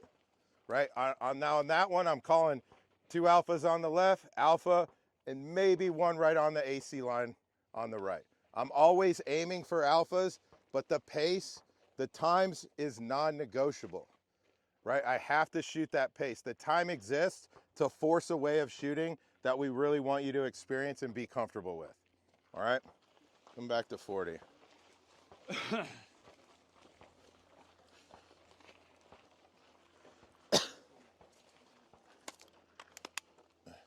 So back at 40, right, it gets even trickier. Same presentation and everything. Again, I'm always aiming for the alpha, but I'm shooting at a pace where I would say it's unreasonable to expect 100% of the time I'm gonna drop alphas, right? That's where I'm looking, but I'll take 1 or 2 Charlies on a string of 4, right, at this pace. You ready? Stand by.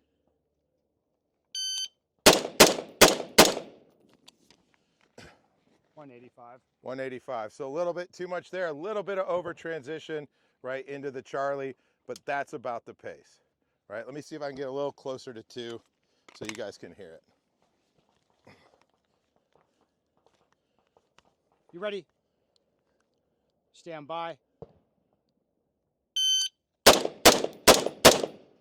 189. 189. Close enough, right? All right. A good way to articulate the pacing here is you're gonna take a legitimate poke at every alpha with every round you fire, but you don't get any extra time.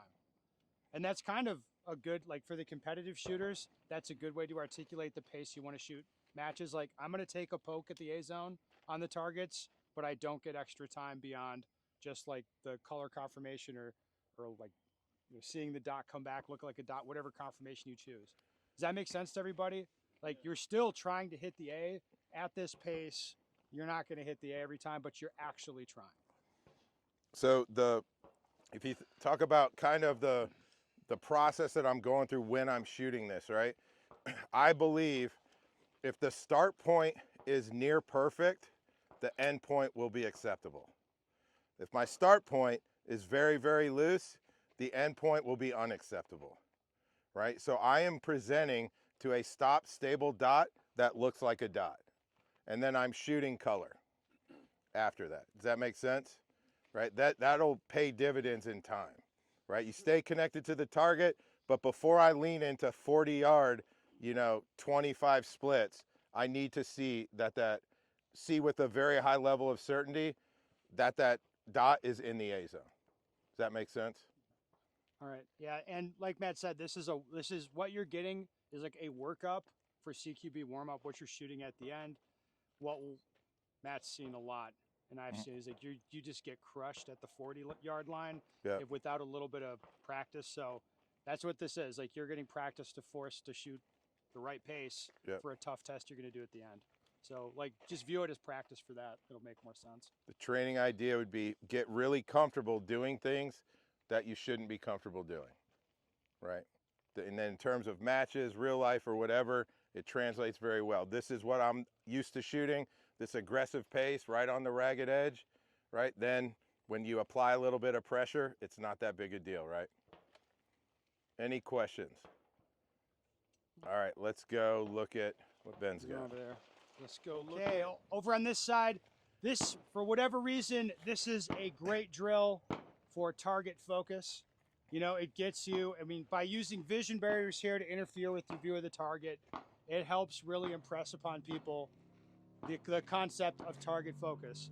Other cool thing about this drill, you can conceptualize it as a limited penetration drill and tell Matt that. He goes fucking nuts.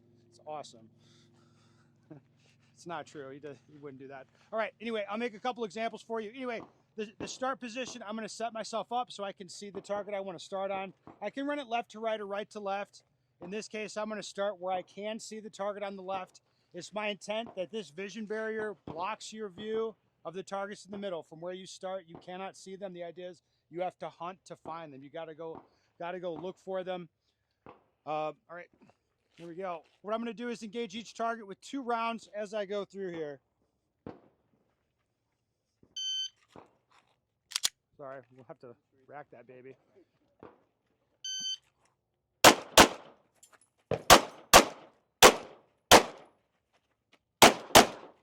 All right, so what am I doing wrong there? All the time. It'd be fair to say pretty much everything. Everything. So, like, what did the posture suggest to you? When you, yeah, I'm keyed in on the sight, just staring at that thing. And you'll see weird things happen when people do that. You saw I was kind of like stop, start as I went through the middle. Now, if you stare at your sight and you want to stabilize it, but you're walking, all right, when you're walking, it kind of exaggerates the perceived movement of the sight. So what guys end up doing is they're like, oh, I need to walk. Then they're moving. They're like, oh, it's not stable. I better stop while I shoot. Oh, I'm supposed to move. And they start moving again.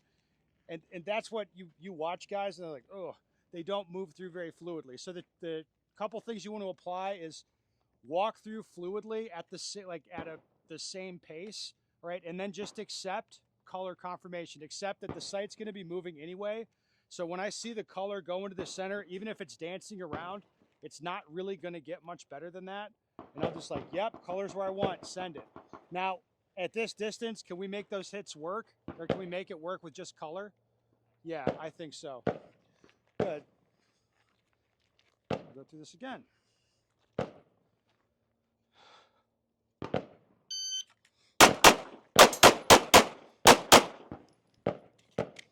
Okay. Does that make sense? So you saw I fluidly went through there, and what I'm doing in my head is like, look for my spot, look for my spot, look for my spot, look for my spot. I see the color come even with my spot. I'm like, yep, now, send it. Did I look like I was tensed up or working hard? No, I'm trying to stay relaxed and fluid so the gun will track to where I want. Any tension I'm adding in here, like that's going to be making life difficult. Another thing to point out here is like, you didn't see me like doing this, like I'm staying back off of the vision barrier so I never have to get my gun around this thing. And I want you to conceptualize it not as shoot, move, shoot, move, shoot. It's just continual shooting. Like in my head, I'm just focused on finding the spots on the target. I'm like, all right, shoot this target here, look for the next target. I see the color on it, shoot it. What a lot of people do is they'll shoot, then they're like, look for the target. Oh, now I see the target. Now the gun will come back over. And instead, I get in the business of like looking for the target even when you can't see it because you have the intent to shoot it already. Look for it, and the sight will get there sooner. Does everybody track what I'm saying there? Like you're continually in shoot mode. Now, just like on the other side, you're gonna shoot at 20, 30, 40 yards going through like, 3 phases. We'll have 3 phases on this drill as well. To start with, you're just gonna walk through one direction just like that, looking for the spots on the target, reacting to the color. After that, we're gonna ramp it up a little bit and have a stance component. Now, remember I'll call your attention to the drill yesterday where we had to step over the stick, stop, and try to get low and wide. We're gonna like enforce that here. So what I'm gonna do is shoot the drill, I get to the end of the drill, and then I snap back to the target I started on and shoot that one. Right? Make a couple examples for you.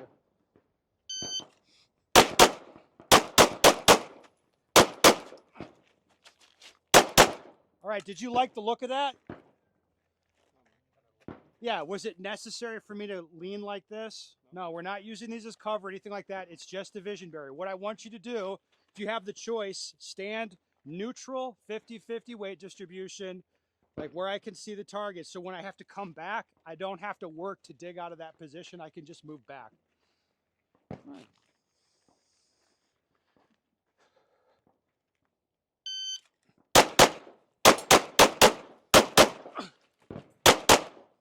Right?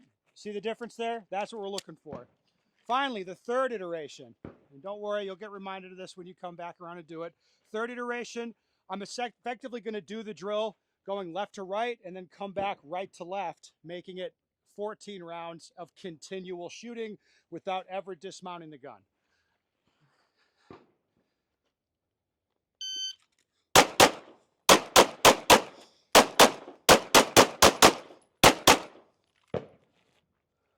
Okay? That's a lot, right?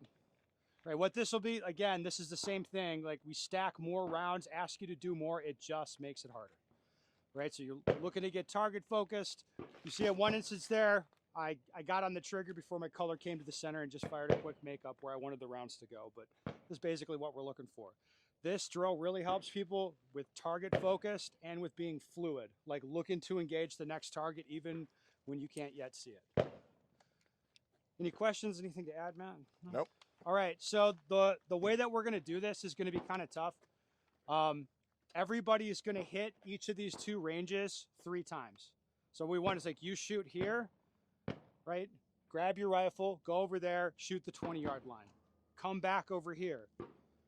Come up, and then you'll shoot this, the 10-shot variation I did. Then you go over there, you shoot the 30-yard line. Then you come back over here, you do the 14-round variation, go over there, shoot the 40-yard line.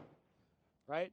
So everybody's just, you're gonna flip back and forth. You'll be here 3 times on each range, like in sequence, because Matt will run, like everybody will do the 20, then the 30, then the 40, same thing here. It'll be 8 rounds, then 10, then 14 for everybody.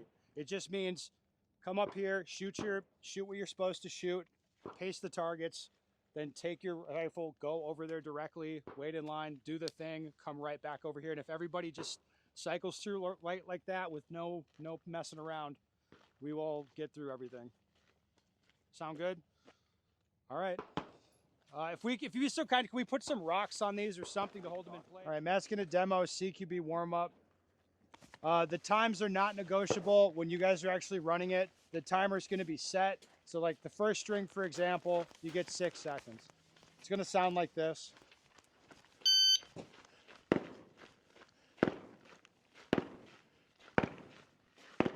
Sounds like a long time, doesn't it? It's gonna seem like not a long time when you're actually doing it.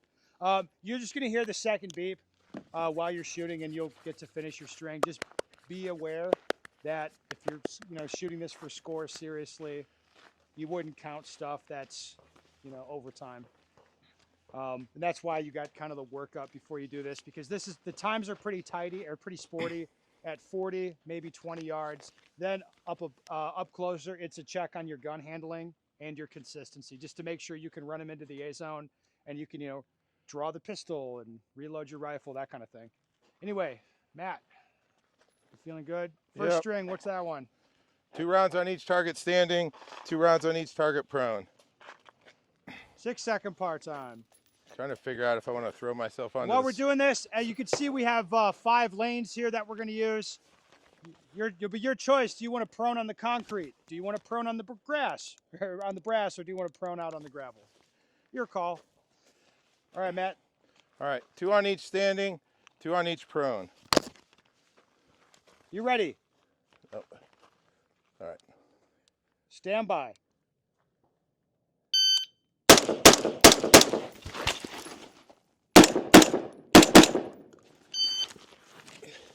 More than a second under time there. Next string will be 2 on each. Standing from the 40, they're just going to move up to the 20-yard cone, 2 on each. Par time, 9 seconds.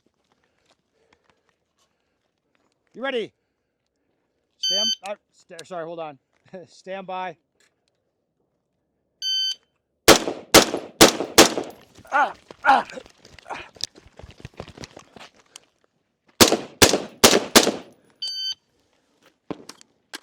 7 seconds now, yeah?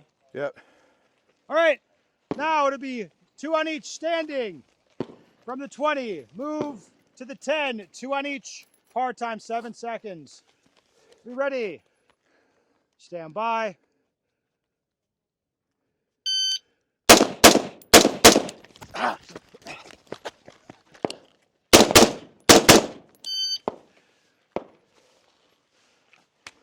Now it's going to be 3 on each.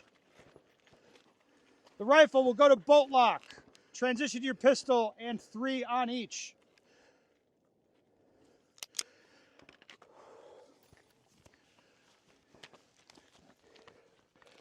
Be ready. Stand by.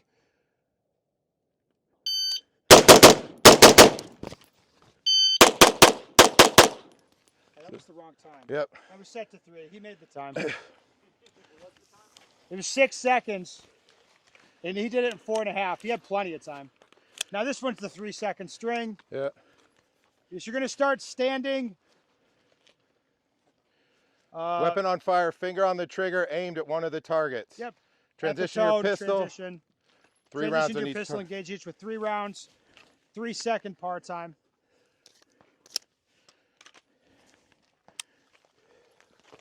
You ready? Stand by.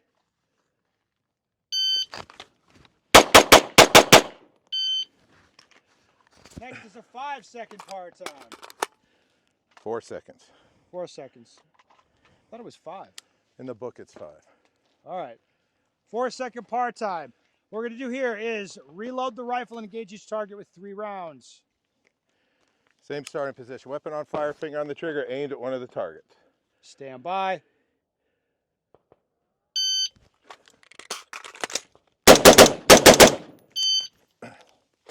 All right, we'll come up and score them.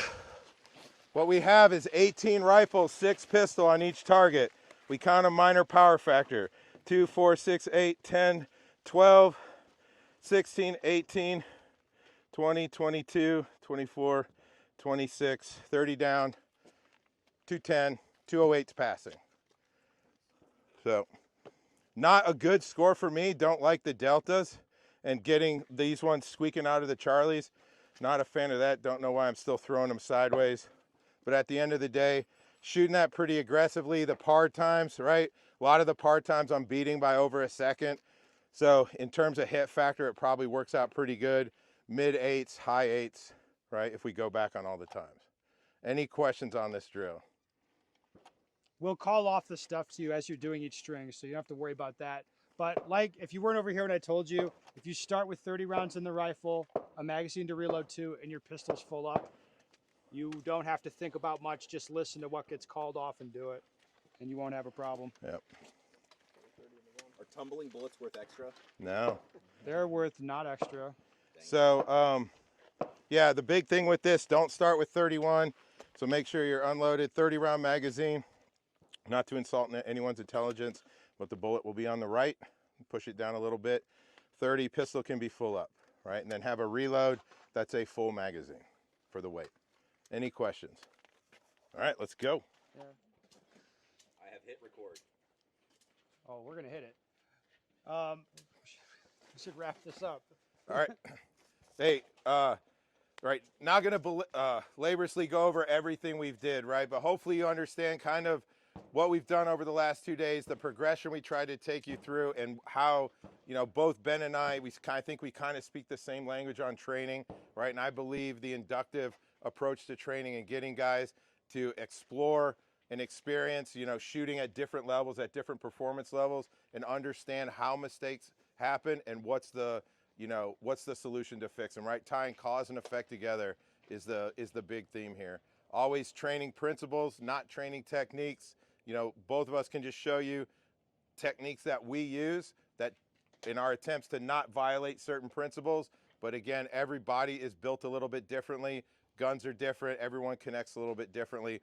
You know, so I don't think we can all be doing the exact same thing from a technique standpoint, but we can all not be violating the same principles, if that makes sense. That's been my approach to training for about the last 15 years, you know, because of guys like Ben, because of the professional competitive shooters in the world. And for me, it's paid dividends, you know, in the shooting application life that I have.